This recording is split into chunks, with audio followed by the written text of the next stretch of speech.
ምንዱባን ደራሲ ቪክተር ሂዮጎ ተርጓሚ ዮሐንስ ገብረ ጻድቅ በዮብ ኢንተርቴይንመንት ተዘጋጅቶ የቀረበ ክፍል 2 ምዕራፍ 3 አንዳንዴ ኃላፊነትን ከመሸከም ወደ ሌላ አሳልፎ መስጠት። በ18ኛው መቶ ክፍለ ዘመን መጀመሪያ ላይ ፓሪስ አጠገብ ከሚገኘው ሞንትፌርሜ ከተባለ ስፍራ አንድ አነስተኛ ሆቴል ቤት ነበር። ይህ ሆቴል ዛሬ የለም። ሆቴል ቤቱ በጊዜው ዘቴናዲዬ በመባል የሚታወቁ ባልና ሚስት ንብረት ሲሆን ቡላንዣ ከሚባል ቀጭን መንገድ ላይ የተሰራ ሆቴል ነበር። ከሆቴል ቤቱ በራፍ ላይ የተንጠለጠለ አንድ ትልቅ ስዕል ነበር።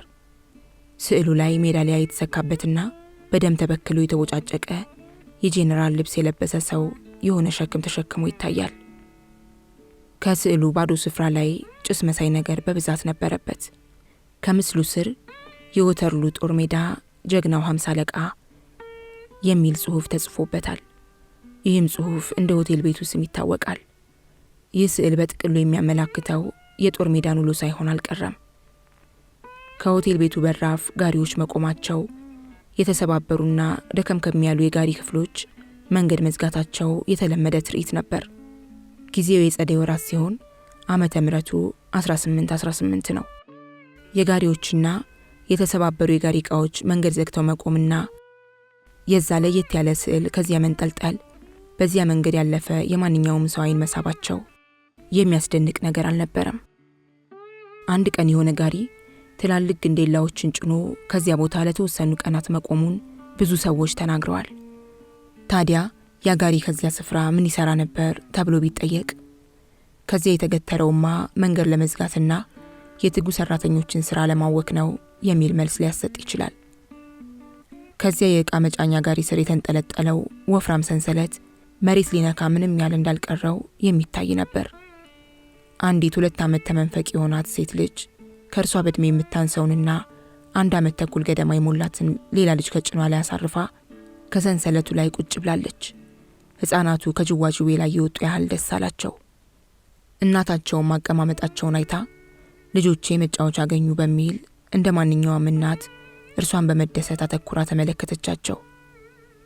ለአንድ አፍታ በጨረፍታ ላያት እንኳን እጅግ የምትቀፍ አስችሎት አተኩሮ ለተመለከታት ግን አንጀት የምትበላና ኑሮ ያጎሳቆላት ሌላ ሴት ከሆቴሉ በራፍ ቁጭ ብላለች።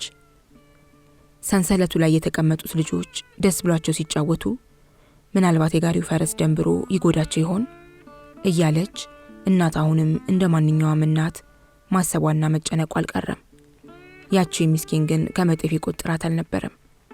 ሰንሰለቱ በተነቃነቀ ቁጥር ሲጤጥ እያለ የሚያስፈራ ድምጽ ያወጣል። ሆኖም ድምጹ ሕፃናቱን አልረበሻቸውም። የማታ ጀንበር ጨረር ከልጆቹ ግንባር ላይ በማረፉ ልብ ብሎ ለተመለከታቸው አንጀት ይበላሉ። እሜቴ ደስ የሚሉ ልጆች ነው ያሉት የሚል ድምጽ የልጆቹ እናት ትሰማለች። ከሆቴል ቤቱ በራፍ የተቀመጠችው ሌላዋ ሴትም ልጅ ታቅፋ ነበር። በጀርባዋ ከባድ የሚመስል ዕቃ አዝላለች። የታቀፈቻት ልጅ 2 ወይም 3 ዓመት ቢሆናት ነው። በአለባበስ ከሁለቱ ሰንሰለት ላይ ከተቀመጡት ልጆች ብዙም አትለይም። ሻሽ መሳይ ጨርቅ ከጸጉሯ ላይ አስራለች። የተቦጫጨቀ ቀሚሷ ቀዳዳ እስከ ጭኗ ሊደርስ ምንም ያህል አልቀረው። ገጽታዋ ግን ጤነኛ ለመሆኑ በሩቅ ይታያል። መልኳ ድንቡሽቡሽ ያለ ስለሆነ ንከሱኝ እቀፉኝ የምታሰኝ ልጅ ናት። ዓይኖቿ ትላልቅ ስለነበሩ እንቅልፍ ቢወስዳትም ሙሉ ለሙሉ አልተሸፈኑም። ለስለስ ካለው የእናቷ ክንድ ላይ ተመችቷት ስለተኛች እንቅልፍ ሳይጠግብ ቢቀሰቅሱት እንደማይሰማ ማንኛውም ሕፃን እርሷን ቢቀሰቅሷት እንኳን አትሰማም። እናትየዋ የተከፋች ምስኪንና ስራ ፍለጋ ወደ ከተማ የመጣች የገጠር ሴት ለመሆኗ በሁኔታዋ ለማወቅ ይቻላል። ላያት በዕድሜ ልጅ ናት። ተፈጥሮ ውበት ቢቸራትም ሰው ኑሮውን ይመስላል እንዲሉ በዛ ሁናቴዋ ውበቷ ጎላ ብሎ አልወጣም። ጸጉሯ ዞማ እንደሆነ ቢያስታውቅም ተንጨባሯል። የተቀዳደደ ሻሿ ተፈቶ ሊወድቅ ብሎ ከወደ ኋላዋ ተንጠልጥሏል። የደላው ሲስቅ ነጭ ጥርሱን ያሳያል እንጂ የተከፋ ስለማይስቅ ስለ ጥርሶቿ ለመናገር አይቻልም። ቀደም ሲል ብዙ ለማልቀሷ ዓይኖቿ ይመሰክራሉ። ሰውነቷ በመዛሉ እንደ ደከማት ለማወቅ አያስቸግርም። አካሏ ስለገረጣ ምናልባትም ሳትታመም አልቀረችም። ጭኗ ላይ የተኛችዋን ልጅ አተኩራ በፍቅር አይን ታያታለች። ልጇን ደግፋ የያዘችበት እጇ በስራ ብዛት ለመሻከሩ ጎልቶ የሚታይ ነው። ሩህሩህ ልብ ያላቸው ሁሉ የማያልፏት አይነት ሴት ስለነበረች ገጽታዋን ሲያዩ እጅግ አዘኑላት። ማን ትሆን ከየት ትምጣ ለመታወቁ ግን በመጠኑ ያስገርማል። አፈጣጠሯ እንደ አረም ስለሆነ አባቷንና እናቷን ማንም አያውቅም። እርሷን ብትሆን የማን ልጅ እንደሆነች አታውቅም። ስሟ ፋንቲን ይባላል። ወላጆቿን ስለማታውቅ የአባት ስም የላትም። የክርስትና ስምም አልወጣላትም። ምክንያቱም በአካባቢው ቤተክርስቲያን ማለት ምን እንደሆነ አይታወቅም። ፋንቲን ብሎ ስም ያወጣላት የሆነ በዚህ ያለፈ መንገደኛ ነው ይባላል። ይህ ሰው ሕፃን እያለች መንገድ ወድቃ ዝናብ ሲመታ ታይቶ ነው ፋንቲን የሚል ስም ያወጣላት። ፋንቲን ማለት በአገሩ ቋንቋ ውሃ፣ ምንጭ ወይም ፏፏቴ እንደማለት ነው። ስለዚህ ሴት ከዚህ ይበልጥ የሚያውቅ ሰው ስለሌለ ስላለፈው ታሪኳ ከዚህ በተጨማሪ ለመናገር ይከብዳል። ሆኖም ፋንቲን ለስቃይ ወደዚህች ዓለም የመጣችው በዚህ አይነት ነበር ብሎ ለማጠቃለል ግን ይቻላል። የኋላ ኋላ እንደተደረሰበት 10 ዓመት ገደማ ሲሆናት ከከተማ ወጣ ብሎ ወደሚገኝ መንደር ስራ ፍለጋ ሄዳለች። በ15 ዓመቷ አሁንም ስራ ፍለጋ ወደ ፓሪስ መጣለች። ወደ ፓሪስ ከመጣች በኋላ በአጋጣሚ ጥርሶቿ ሲታዩ ከወተት የነጡ ለመሆናቸው ታወቀ። ቢጠፋ የእንጨት መፋቂያ ላጣችም ማለት ነው። ምናልባትም ስታገባ የተሰጣት ሳይሆን አይቀርም። የሚያምሩ ጌጦች አንገቷ ላይ አስራለች። ስራ አግኝታም ለተወሰነ ጊዜ ከሰራች በኋላ የገዛቻቸው ሊሆንም ይችላሉ። ሴት ናትና ማጌጡ አይቀርም። ለመኖር ሆድ እንጀራ እንደሚርበው ሁሉ ልጇን እንደዚያ በሰቀቀንና በጉጉት የምታያት የፍቅር ረሃቧን ለማርካት ይሆናል። ይህ ስሜት ለሕፃኗ የእናት ፍቅር ሲሆን ለእናቷ ግን የስሜት መገንፈል ነበር። እናትና ልጅ ከተቀመጡበት አቅራቢያ የሚያልፉ መንገደኞችና ተማሪዎች ቁጥር እጅግ ብዙ ቢሆንም ሕፃኑና ሕፃን የታቀፈችዋን ሴት አይቶ ያናገራት የለም። ሁሉም ዝም ብለው አለፏት እንጂ ከመጤፍ የቆጠራት አልነበረም። ሕፃኗ እንደተወለደች አባቷ ሚስቱንና ልጁን ጥሎ ከአገር ኮብልሏል። አባት ቤተሰቡን ጥሎ ከጠፋ በኋላ ለመመለሱ የታወቀ ነገር የለም። ይህም በመሆኑ ሴትዮዋ በብቸኝነት ዓለም ውስጥ እየዋዠቀች ስለነበር ተስፋ ከሚፈጥረው የተሻለ ዓለም ራቀች። በአንድ ወቅት ተሳስታ ከማይሆን ነገር ውስጥ ስለገባች በጸጸት ትሰቃይ እንጂ ባፈጣጠሯ ገራምና ትምክህት የማይታይባት ሴት ለመሆኗ ገጽታዋ ይመሰክራል። ሆኖም ከገጽታዋ ላይ የሚነበበው ገራምነቷ ብቻ አልነበረም። ተስፋ መቁረጧ፣ ቀባሪና ጧሪ የሌላት መሆኗና ከባድ ችግር ውስጥ መዘፈቋም ይታያል። ነገር ግን ፋንቲን ቆራጥና ጠንካራ ሴት ነበረች። ፋንቲን ወደ ትውልድ ሀገሯ የመመለስ ፍላጎት አደረባት። ከዚያ የምታውቀው ሰው አግኝታ ስራ ይሰጠኛል ወይም ይፈልግልኛል በሚል ተስፋ ነበር ወደ ሀገሯ ለመመለስ የፈለገችው። አገሯ ሆና የፈጸመችው ስህተት መንገድ ቢዘጋባትም ስሜቷን ተቆጣጥራ ሐሳቧንና ፍላጎቷን ለመፈጸም ቆረጠች። ስለዚህ በ22 ዓመቷ ልጇን አዝላ ከፓሪስ ከተማ ወጣች። እናት ከልጇ በስተቀር ሌላ ሀብት፣ ሕፃኗም ከእናቷ ሌላ ምንም ነገር አልነበራቸውም። ፋንቲን በደከማ አቅሟ ለልጇ በማዘን ሲጓዙ ታዝላታለች፣ ሲቀመጡ ታቅፋታለች። እናት በሽታዋ ሲጠናባት አልፎ አልፎ ክፉኛ ያስላታል። ተሲያት ላይ የፀሐይ ቃጠሉን ለማሳለፍ ጥቂት ካረፉ በኋላ ጉዟቸውን ቀጠሉ። ፀሐይ ቆልቆል ስትል አሁን ከነበሩበት በመድረሳቸውና በጣም ስለደከማቸው ነበር ከሆቴሉ በራፍ ያረፉት። እነዚያ ሁለት ልጆች ከጋሪው ወፍራም ሰንሰለት ላይ ቁጭ ብለው በደስታ ሲጫወቱ በማየቷ ፋንቲን ከሐሳብ ባህር ውስጥ ተዘፈቀች። ሁለቱ ልጆች ፊት ላይ ደስታ ይነበባል። ያም ስፍራው የተቀደሰና የተባረከ እንደሆነ አሳመናት። ሆቴል ቤቱም በረከት ያልተለየውና መንፈስ ቅዱስ የቀረበው መሆኑን ገመተች። ሁለቱ ልጆች በእርግጥም ተደሳች ነበሩ። ፋንቲን ልጆቹ ላይ በማፍጠጥ አደነቀቻቸው። ለዚህ ነው ደስ የሚሉ ልጆች ነው ያለውት እሜቴ ለማለት የደፈረችው። የሁለቱ ልጆች እናት ቀና ብላ ካየቻት በኋላ ስለሰጠቻቸው አስተያየት አመሰገነቻት። ልጅ የታቀፈችው ልጅ የተቀመጠችው ከሴትዮዋ ምግብ ቤት በራፍ ስለነበር ሁለቱ ሴቶች ጨዋታ ጀመሩ። ማዳም ቴናዴ ይባላለሁ አለች የሁለቱ ልጆች እናት። ሆቴል ቤቱ የባለቤቴና የኔ ነው። መዳም ቴናዴ ሽበት ጣል ያደረገባትና እንደ ወታደር ሚስት አንገቷን የደፋች ብትሆንም አተኩረው ሲመለከቷት ግን ጠባይ ብልሹ መሆኗን መገመት አያዳግትም። ሕፃን ልጅ ታቅፋ ኩምሽሽ ብላ ከተቀመጠችው እናት አጠገብ የቆመችውና እንደ ነጋዴ የፈረጠመና ደልዳላ ሰውነት ያላት ሚስስ ቴናዴ በትኩረት ሲያዩዋት ላይን ትከብዳለች። ለረጅም ዘመናት ሆቴል ቤት ውስጥ ከገባና ከወጣ ሰው ጋር መጫጫህና ከወዲህ ወዲያ መሯሯጥ ይህን የመሰለ ባህሪ ማስታቀፉ አይቀሬ ነው። መዳም ቴናዴ ወንዳ ወንድ ብጤ ሆና ሰውነቷ ደልዳላ ቢሆንና ሽበት ቢወራትም እስከዚህም በእድሜ የገፋች ሴት አይደለችም። እድሜዋ በግምት ከ30 ዓመት ብዙም አያልፍም። ሚስኪኗ ሴት አሁን እኔና እርሶ እኩል ቆመን እንሄዳለን ብላ ሳታስብ አልቀረችም። አንዱ ቁጭ ብሎ ሌላው ካጠገብ ቆሞ ቁልቁል እያየ ሲያፈጥ ትንሽ ማስፈራቱ አይቀርም፣ ያውም ግዙፍና ጠንካራ ሰውነት ያለው ሰው ሲሆን። ለማንኛውም መንገደኛዋ ሴት ታሪኳ ውስጥ ትንሽ ቅመም እየጨመረች አወራቻት። ጨዋታዋ ውስጥም በአንድ ወቅት ስራ እንደነበራትና ባሏ እንደሞተ ነገረቻት። በወቅቱ ፓሪስ ውስጥ ስራ ለማግኘት ስላልቻለች ትውልድ ሀገሯ ውስጥ እድሏን ለመሞከር እንደምትሄድ ገለጸችላት። ልጇን አዝላ ከፓሪስ ከተማ የተነሳችው ጎሲ ቀድ መሆኑን፣ በእግር ብዙ በመጓዟ ስለደከማት ጥቂት ለማረፍ ከሆቴሉ በረንዳ ስር ቁጭ ማለቷን፣ ድካሙ ሲጠናባት መንገድ ላይ ላጭር ርቀት ልጇ በእግሯ በመጓዟ ሕፃኗ በጣም እንደደከማትና እንደተኛች አስረዳቻት። እናት ይህን እንዳለች የልጇን ጉንጭ ምጥጥ አድርጋ በመሳሟ ሕፃኗ ከእንቅልፏ ነቃች። ስትነቃና እነዚያን የሚያማምሩ አይኖቿን ስትገልጥ ምን አየች? ምንም። የ2 ዓመት ሕፃንስ ምን ያያል? ግን እኮ አንዳንድ ጊዜ ኮስተር አንዳንዴም ቆጣ እያሉ ሕፃናት የማያዩት ነገር የለም ይባላል። ሚስጥሩ የማይታወቀው አይናቸው አይደል እንዴ ገራምነታቸውን የሚያሳየው? ምናልባትም እኮ እነሱ መልአክ፣ እኛ ግን ሰዎች እንደሆነን ይታያቸው ይሆናል። እናቷ ብትቆጣትም ሕፃኗ መሳቋን ቀጠለች። ከመቅጽበትም ከእናቷ ክንድ ሾልካ ከመሬት ወረደች። ወዲያው ከጋሪ ስር ወደሚጫወቱት ልጆች ሮጣ ሄደች። ምን እንዳለች ሳይታወቅ በመንተባተብ የሆነ ነገር ስትናገር መዳም ቴናዴ አብራችሁ ተጫወቱ ስትል ልጆቿን አዘዘቻቸው። በዚያ እድሜ መተዋወቅና መግባባት በጣም ቀላል ነው። የመዳም ቴናዴ ልጆች አፈር እየፈጩና ጉድጓድ እየቆፈሩ አፈሩን በመሙላት ከአዲሷ ልጅ ጋር ደስ ብሏቸው ይጫወቱ ጀመር። ሕፃኗም ተግባቢና ተጫዋች ልጅ ነበረች። የእናት ደግነት ከልጇ ላይ ይንጸባረቃል ይባላል።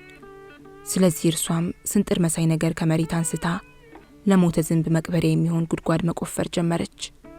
የመቃብር ቆፋሪን ስራ ሕፃናት ሲሰሩት ማየቱ ደስ ይላል። ሁለቱ ሴቶች ጨዋታቸውን ቀጠሉ። ልጅሽን ማን ብለሽ ነው የምትጠሪያት ብላ ስትጠይቅ ኮዜት ስትል መለሰችላት። ቀጥላም እድሜዋ ስንት ነው በማለት ስትጠይቃት 3ኛ ዓመቷን ይዛለች አለቻት። የትልቋ ልጅ ኩያ ናት ማለት ነው አለች ማዳም ቴናዲያ። 3ቱ ልጆች ደስ ብሏቸው ሲጫወቱ የሆነ አስደናቂ ነገር ይከሰታል። ከሚቆፍሩት ጉድጓድ ውስጥ ትልቅ ትል ብቅ ስላለ ልጆቹ በጣም ደነገጡ። በፍርሃት ቀና ሲሉ የሶስቱ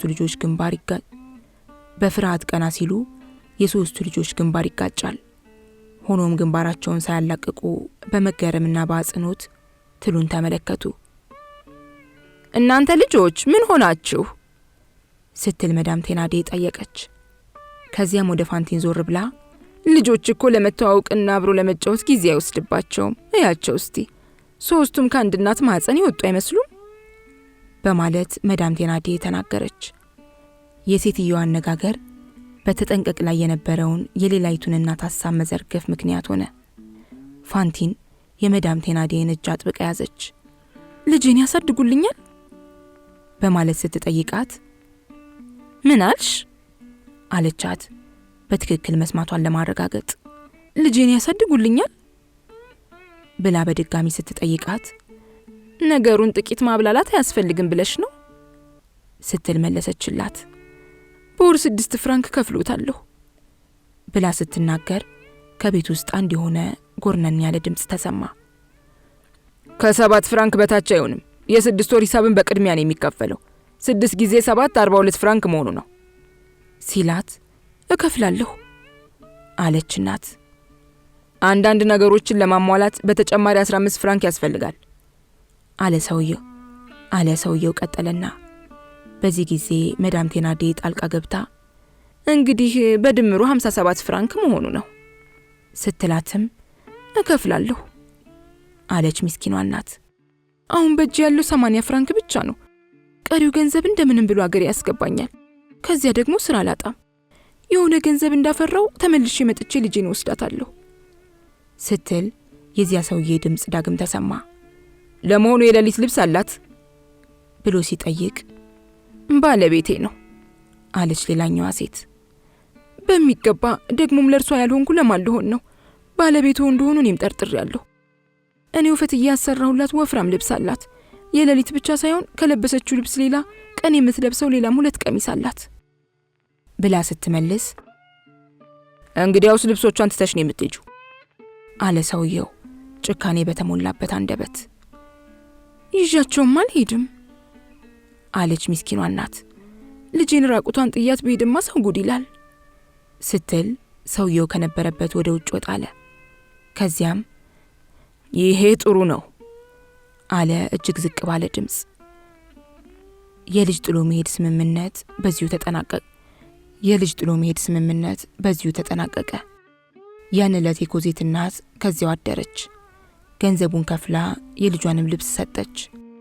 በማግስቱ ፋንቲን የቀራትን ጨርቅ ቋጥራና በቶሎ እንደምትመለስ ቃል ገብታ የእግር ጉዞዋን ቀጠለች። ምንም እንኳን በጥሞና የተፈጸመ ስምምነት ቢሆንም የወለደቻትን ልጅ ጥላ ለምትሄድ እናት ግን ቀላል ውሳኔ አልነበረም። አንጀትን ከሁለት የሚከፍል ውሳኔ እንደነበር ማንም ሊክድ አይችልም። ፋንቲን ወደ አገሯ ለመሄድ እንደወጣች የእነ ቴናዲየን ጎረቤት መንገድ ላይ ታያታለች። ሴትየዋ እነ ቴናዲየን እንዴት አደራችሁ ለማለት ከቤታቸው ጎራ እንዳለች ወዲያው ይገርማችኋል፣ ወደዚህ ስመጣ አንዲት ሴት መንገድ ላይ ያየሁኝ። ሴትየዋን ብታዩት እጅግ በጣም ታሳዝናለች። ልቧ ከሁለት የሚከፈልና የሚፈርጥ እስኪመስል እያለቀሰች ነው ጉዟን የቀጠለችው አለች። የእነ ቴናዲየ ጎረቤት ከቤታቸው ከመምጣቱ አስቀድሞ ሰውየው ባለቤቱን ሲያናግር ይሄ ገንዘብ እኮ ከሰማይ እንደወረደልን የሚቆጠር ነው ይላታል። ነገ እኮ ለማዘጋጃ ቤቱ 110 ፍራንክ እንድንከፍል የታዘዝንበት የመጨረሻው ቀን ስለሆነ የዚያ ክፍያ ማሟያ ይሆነናል። 50 ፍራንክ ስለጎደለብኝ ከየት አባቴ ነው የማመጣው እያልኩ ስጨነቅ ነበር። በልጆቻችን ሰበብ ይችን ሴት ደህና አድርገሽ አጠመድሽልኝ ባላት ጊዜ ያውም ምንም ሳታውቅብኝ አለች ማዳም ቴናዲየ እየሳቀች። ወጥመድ ውስጥ የገባ አይጥ ማምለጫ አጥቶ ይቅበዘበዛል። በድመት ጥፍር የተያዘ አይጥ ግን ከዚያ ይበልጥ ይቅበዘበዛል፣ ክፉኛም ይጨነቃል። ለመሆኑ እነ ሚስስና ሚስተር ቴናዲየ ምን አይነት ሰዎች ይሆኑ? ምድባቸው ዕውቀት ኖሯቸው ግን ጊዜ ከጣላቸው ሳይሆን የተናቁ ሆነው ጊዜ ካነሳቸው ሰዎች ውስጥ የሚመደቡ ናቸው። ጊዜ ያነሳቸው ሰዎች ጥፋት ሲፈጽሙ የሰርቶ አደሩ ትጋት ወይም የቡርዣው ክብር የተጎናጸፉ ባይሆኑም ስህተታቸው ጊዜ ከጣላቸው ላይ ተደፍድፎ እነርሱ ከጥፋቱ ነፃ ይወጣሉ። ይህም በመሆኑ ባልና ሚስት ማለትም እነ ቴናዲየ መደባቸው ከተናቁ ሰዎች መካከል ቢሆንም ጊዜ ስላነሳቸው ብቻ እንደ ታላላቅ ሰዎች ይከበራሉ። ማዳም ቴናዲየ ጨካኝና ያረመኔነት ባህሪ የተጠናወታት ሴት ስትሆን ሰውየው በዋል ፈሰስና መላቢስ የሆነ ፍጡር ነው። ሁለቱም ትንሽ ቀዳዳ ካገኙ ተንኮል ከመስራት ወደ ኋላ አይሉም።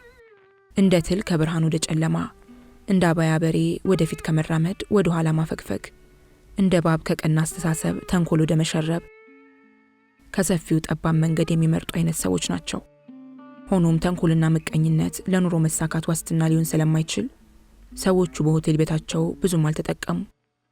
ፋንቲንን ያመስግኑና ሳያስቡት በድንገት 57 ፍራንክ አገኙ።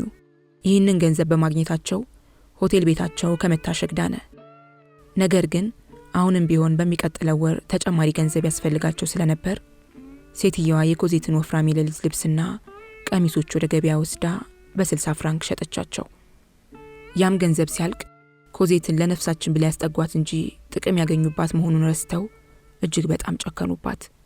የግሏ የነበሩትን ልብሶች ሸጠው የልጆቻቸውን የተቦጫጨቁ ልብሶች አለበሷት። ለውሻ እንደሚሰጥ አጥንት ከሆቴል ቤቱ በላተኛ የወዳደቀ ትርፍራፊ እንድትበላ አስገደዷት። ምድቧ ከሰው ሳይሆን በር ላይ ተኝቶ አይናይን ከሚያይ ውሻና ከተመጋቢ እግር ስር ድምፅ እያሰማ ከሚሄድ ድመት ጋር እኩል ሆነ። ምግብ እንደ ውሻና ድመት በገበቴ መሳይ ነገር ተደርጎ መሬት ተጣለላት። እናቷ አገሯ ከገባች በኋላ እዚህ ግባ የማይባል ስራ አገኘች። ስራዋ ላይ ሆና በየወሩ ለነ ሚስተር ቴናዲዬ ደብዳቤ ጻፈችላቸው። በደብዳቤዋም ከልጇ ደህንነት በስተቀር ሌላ የምትጠይቀው ነገር አልነበራትም። ባልና ሚስት በመልስ ደብዳቤያቸው ኮዜት ተመችቷት እንደምትኖርና ጤናዋም ደህና እንደሆነ ገልጸው ነበር የጻፉላት። አንዳንድ ልቦች በአንድ ጎናቸው ጥላቻን ካላቀፉ ፍቅር መንተራስ የማይሆንላቸው አሉ። ሴትዮዋ የራሷን ልጆች በእጅጉ ነው የምትወደው። የልጆቿ ፍቅር ኮዜትን እጅግ አድርጋ እንድትጠላት ገፋፋት። ኮዜት ያላግባብ ስትነቀፍ፣ ስትሰደብ፣ ስትመናጨቅ፣ ስትገረፍና ስትጠላ እኩዮቿ የሆኑት የቴናዲዮ ልጆች በፍቅር ሲታቀፉ እሹሩሩ ሲባሉና የማይገባቸው ምስጋና ሲቸራቸው ኮዜት በማየቷ ነገሩ ሁሉ ግራ አጋባት እንጂ ሊገባት አልቻለም። የሰው ልጅ ጭካኔ፣ የዚህ ዓለም ውጣ ውረድ፣ የእግዚአብሔር ምሕረትና ሽረት ምን እንደሆኑ ለማወቅም እድሜዋ አልፈቀደላትም። ማዳም ቴናዲዬ ኮዜት ላይ በጣም ጨከነች። ልጆቿ ኢፖኒንና አዜልማም እንዲሁ ጨከኑባት። የጭካኔው መጠን ይለያይ እንጂ በዚያ ዕድሜ ልጆች ቤተሰቦቻቸው የሚያደርጉትንና የሚፈጽሙትን ነው የሚከተሉት። ዓመት አለፈ፣ ሌላውም ተደገመ። ጊዜ እያለፈ ሲሄድ እነ ማዳም ቴናዲዬ ምን አይነት ደግና ሩህሩህ ሰዎች ቢሆኑ ነው እነርሱ ለራሳቸው ምስኪኖች ሆኖ ሳለ መጠጊያ የሌላትንና እናቷ ጥላት ሄደችውን ልጅ ይረዳሉ፣ ያሳድጋሉ እያሉ የሰፈር ሰዎች ያወሩ ጀመር። ይህንን ያሉት የኮዜት እናት ልጇን የረሳቻት ስለመሰላቸው ነው። ከዓመት ዓመት የኮዜት ቁመት እየጨመረ ሲሄድ መከራና ስቃይዋም እንዲሁ እየጨመረ ሄደ። ኮዜት የሁለቱ ልጆች ጥፋት ማስተባበያ ሆና ቀረች። በቅጡ 5 ዓመት ሳይሞላት የቤቷ አሽከርና አገልጋይ ያደረጓት። ቤት ትጠርጋለች፣ ግቢ ታጸዳለች፣ ዕቃ ታጥባለች፣ ከባድ የሆነ ነገር ሳይቀር ትሸከማለች። ጉዳያቸውን ሁሉ ለመፈጸም ትላላካለች። የኮዜት እናት ከ3 ዓመት በኋላ ሞንትፌርሜ ወደ ተባለ ከተማ ብትመለስና ልጇን ብታያት አታውቃትም ነበር ለማለት ይቻላል። ያኔ እናቷ ጥላት ስትሄድ ድንቡሽቡሽ ያለች ግመጡኝ፣ ንከሱኝ፣ እቀፉኝ ታስብል ነበር። ዛሬ ከመጠን በላይ ተጎሳቁላ ጠቁራና መንምና አጥንቷ ገጦ ፊቷ ገርጥቶ ሲያይዋት የሚሸሿት አይነት ልጅ መሰለች። እድለቢስ ገዳፋ እያሉ ነው ባልና ሚስት የሚጠሯት። እድሏ ዘገምተኛ፣ ችግሯ ፉንጋ እንድትመስል አደረጓት። አይኖቿ ምንም እንኳን ቢጎደጉዱም ከቦታቸው አልጠፉም። ቢሆንም ሲያዩዋቸው እጅግ ያስፈራሉ። አይኖቿ ስቃይ እንዳንዣበበባቸውና ባፈጣጠራቸው ትልቅ ስለነበሩ ያዘሉትም ስቃይ መጠን እንዲሁ ትላልቅ እንደነበር በግልጽ ይታያል። አይኖቿ ዘወትር እንባ ያቀራሉ።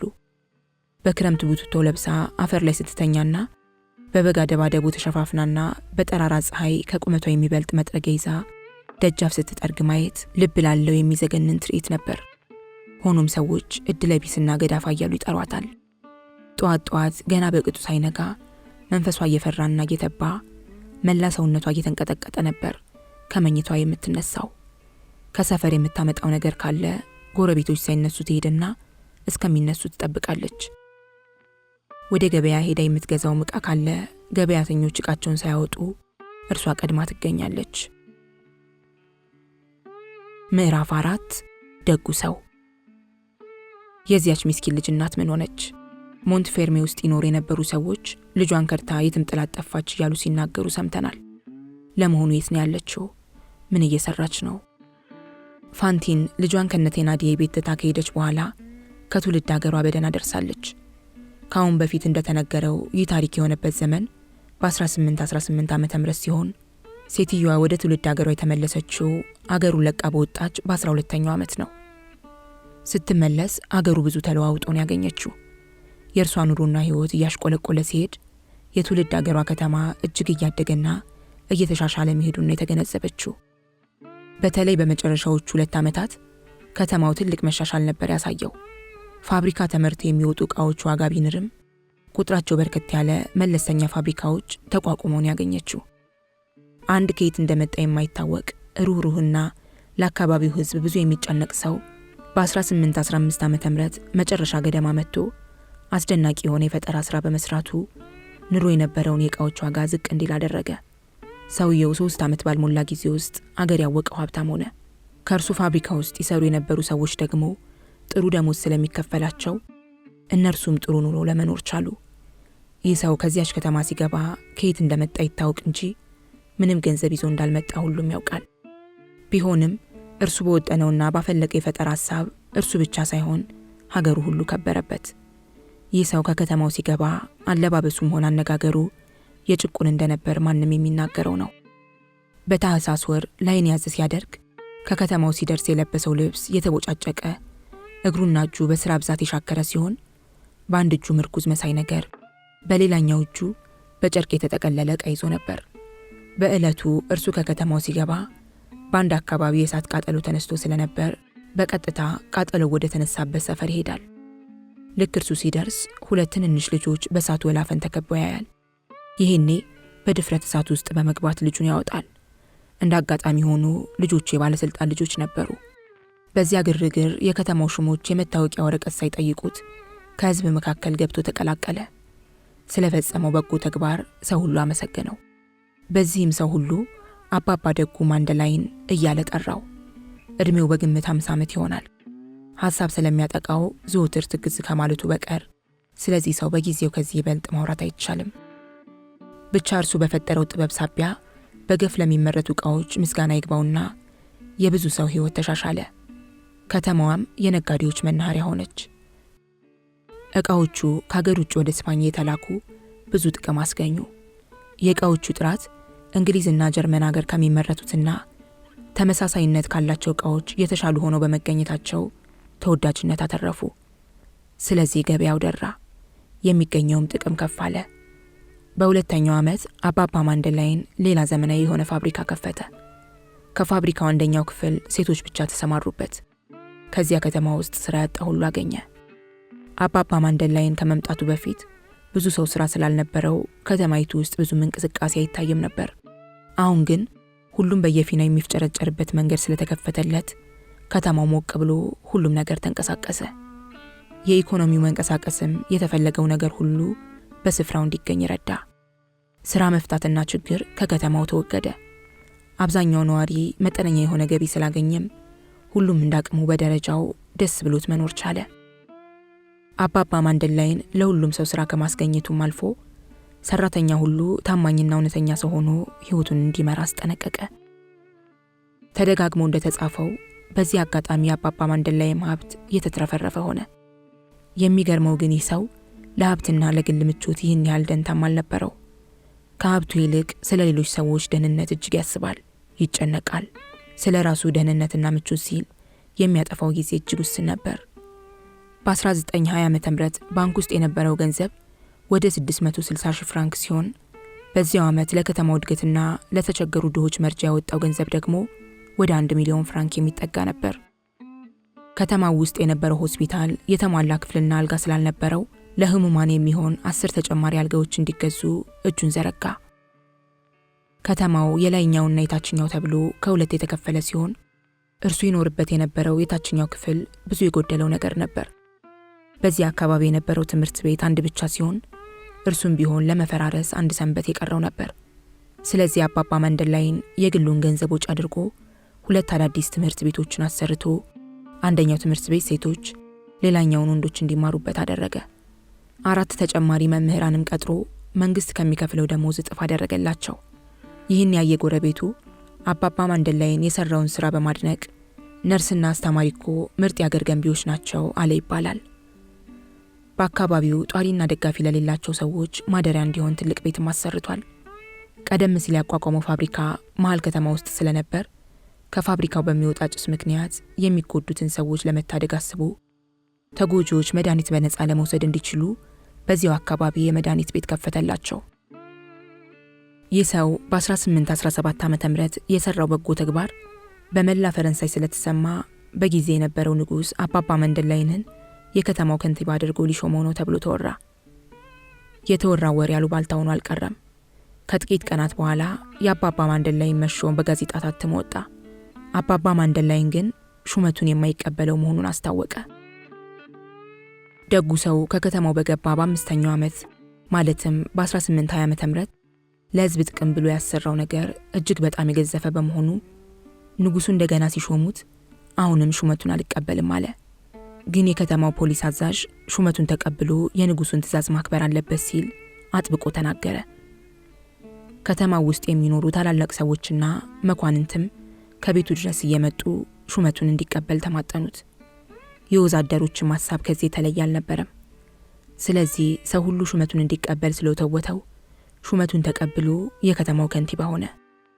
ሰው ሁሉ ሹመቱን እንዲቀበል የገፋፋው አንዲት የኑሮ ደረጃዋ ዝቅተኛ የሆነ አሮጊት ከሰፈር ሰፈር እየተዘዋወረች ጥሩ ከንቲባ ማግኘት እኮ ጥሩ ነገር ነው፣ መልካም ስራ የሚሰራ ሰው አይወድላችሁም እያለች ህዝቡን በመቀስቀሷ ነው ይባላል።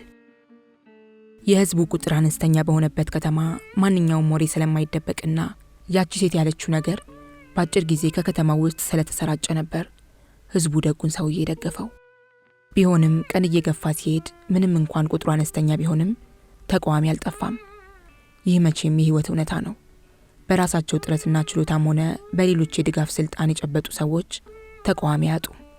መሴ ማንዴላይም ከዚህ ሊርቅ አልቻለም። ነገር ግን ተቃውሞ ብዙም አልቆየም። በተለይም ደጉ ሰው ሹመቱን ከተቀበለ በኋላ በህዝቡ ዘንድ የነበረው አድናቆትና ከበሬታ ጨመረ እንጂ አልቀነሰም። ለምን ቢሉ ሰውየው የተጣላን ያስታርቃል፣ የታመመን ይጠይቃል፣ ከዚህ ዓለም በሞት የተለየን ሰው ይቀብራል። ያገሩ ሰው በተራው ዳኛ አድርጎ ሾመው። የዓለም ህግ ልቡ ላይ የተጻፈ ይመስል የሚበይነው ፍርድ የተወላገደ፣ የሚሰጠው ምክር የተጣመመ አልነበረም።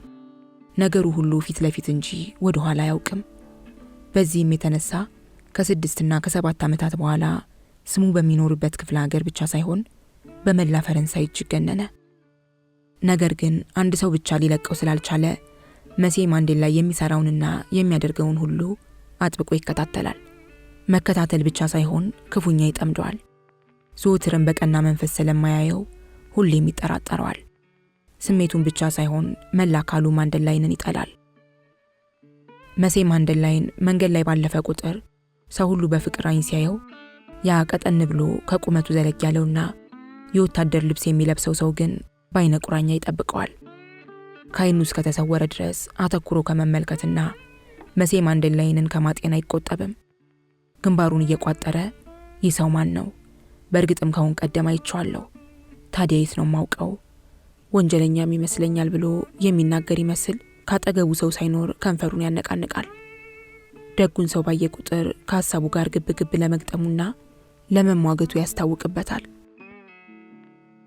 ሰውየው መኮሳተርን የሚያበዛ አይነት ሰው ስለነበር እንኳን በአይነ ቁራኛ እያየ ሲከተል ቀርቶ ለአንድ አፍታ ሲያይ እንኳን ይህ ሰው ከኔ ነገር አለው የሚያሰኝ አይነት ፊትና አመለካከት ያለው ነው።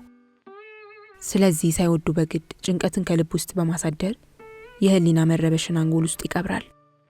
ሰውየው ፖሊስ ሲሆን ስሙ ዣቬር ይባላል።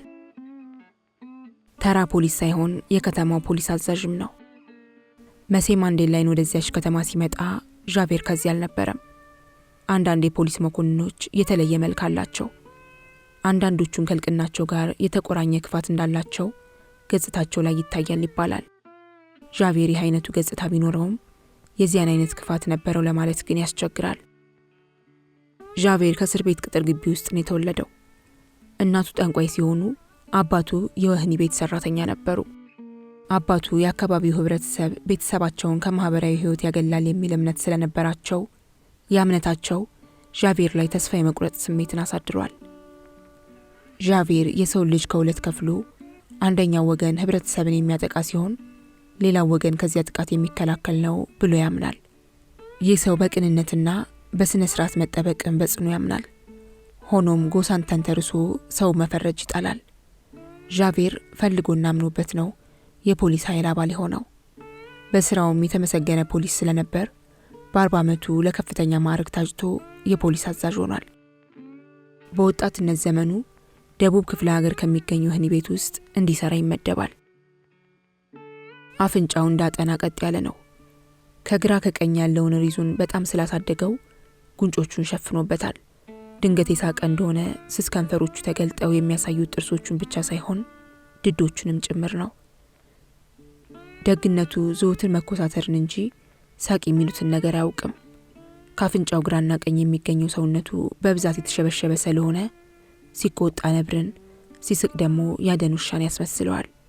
ከዚህ በተረፈ ጭንቅላቱ ትንሽ፣ አገጩ ሰፊ ሲሆን ጸጉሩን ወደፊት ስለሚያበጥረው ከግንባሩ እስከ ቅንድቡ ያለው ሰውነቱ በጸጉር የተሸፈነ ነው። ፊቱ የሚያርበደብድና የኮስታራዎች ሁሉ አለቃ ስለሚመስልም በጥቅሉ ዣቬር ባለጨጎ ፊት ብሎ ለማጠቃለል ይቻላል። ይህ ሰው በሁለት አይነት አመለካከት ሰውነቱን የወጠረ ሰው ነው።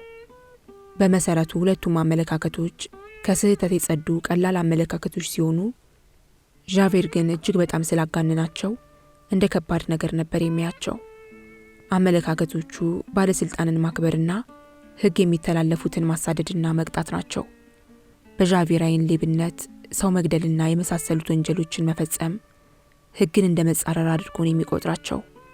በሁሉም መስክ የተሰማሩ የመንግስት ሰራተኞች ማለትም ከሀገር መሪ እስከ ተራ ሰራተኛ ድረስ ያሉት ሁሉ የእሱን አመለካከት መቀበል እንዳለባቸው ያምናል። ሕግ የሚጥሱትን ክፉኛ ስለሚጠላ እነርሱን ተከታትሎ ማጥፋትና መስመር ማስያዝ ተገቢ እርምጃ እንደሆነ ሲደግፍ፣ ሕግ ማስከበርና ስርዓት ማስያዝ ለእርሱ ትልቅ ቁም ነገሮች ናቸው። የመንግስት ባለስልጣናትን ማታለል አይቻልም።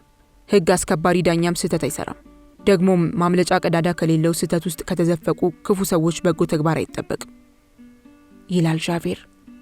ሰው የሰራው ሕግ መጣስ የለበትም ብለው የሚያምኑ ወግ አጥባቂዎችን በፍቅር ያከብራል። እንደ ጦር የሚወገው አይኑን ሰው ላይ እንዲተክል የሚገፋፋው ያምነቱ ነበር። ይህም በመሆኑ ነቅቶ መጠበቅ በሚል ፍልስፍና ዘወትር ሕይወቱን ያንጻል። ሕሊናው ሕግን በማስከበርና የዕለት ተዕለት ተግባርን በጽኑ መከታተል ላይ ያተኮረ ሲሆን ቄሶች ለቅዳሴ እንደሚተጉ ሁሉ እርሱም ለስለላ ተግባር ይተጋል። ይብላኝለት እርሱ መዳፍ ውስጥ ለሚወድቅ የገዛ አባቱን እንኳን ከእስር ቤት ሲያመልጥ ቢያየው ሮጦ ሄዶ ይዘዋል። አንድ ጊዜ እናቱ ትኬት ስታጭበረብር ስላያት ላለቆች አሳልፎ ሰጥቷታል። ዣቬር ይህን የመሰለ ሥራ በሚሰራበት ጊዜ ታላቅ ጀብዱ እንደሰራ ሰው መንፈሱ ይረካል።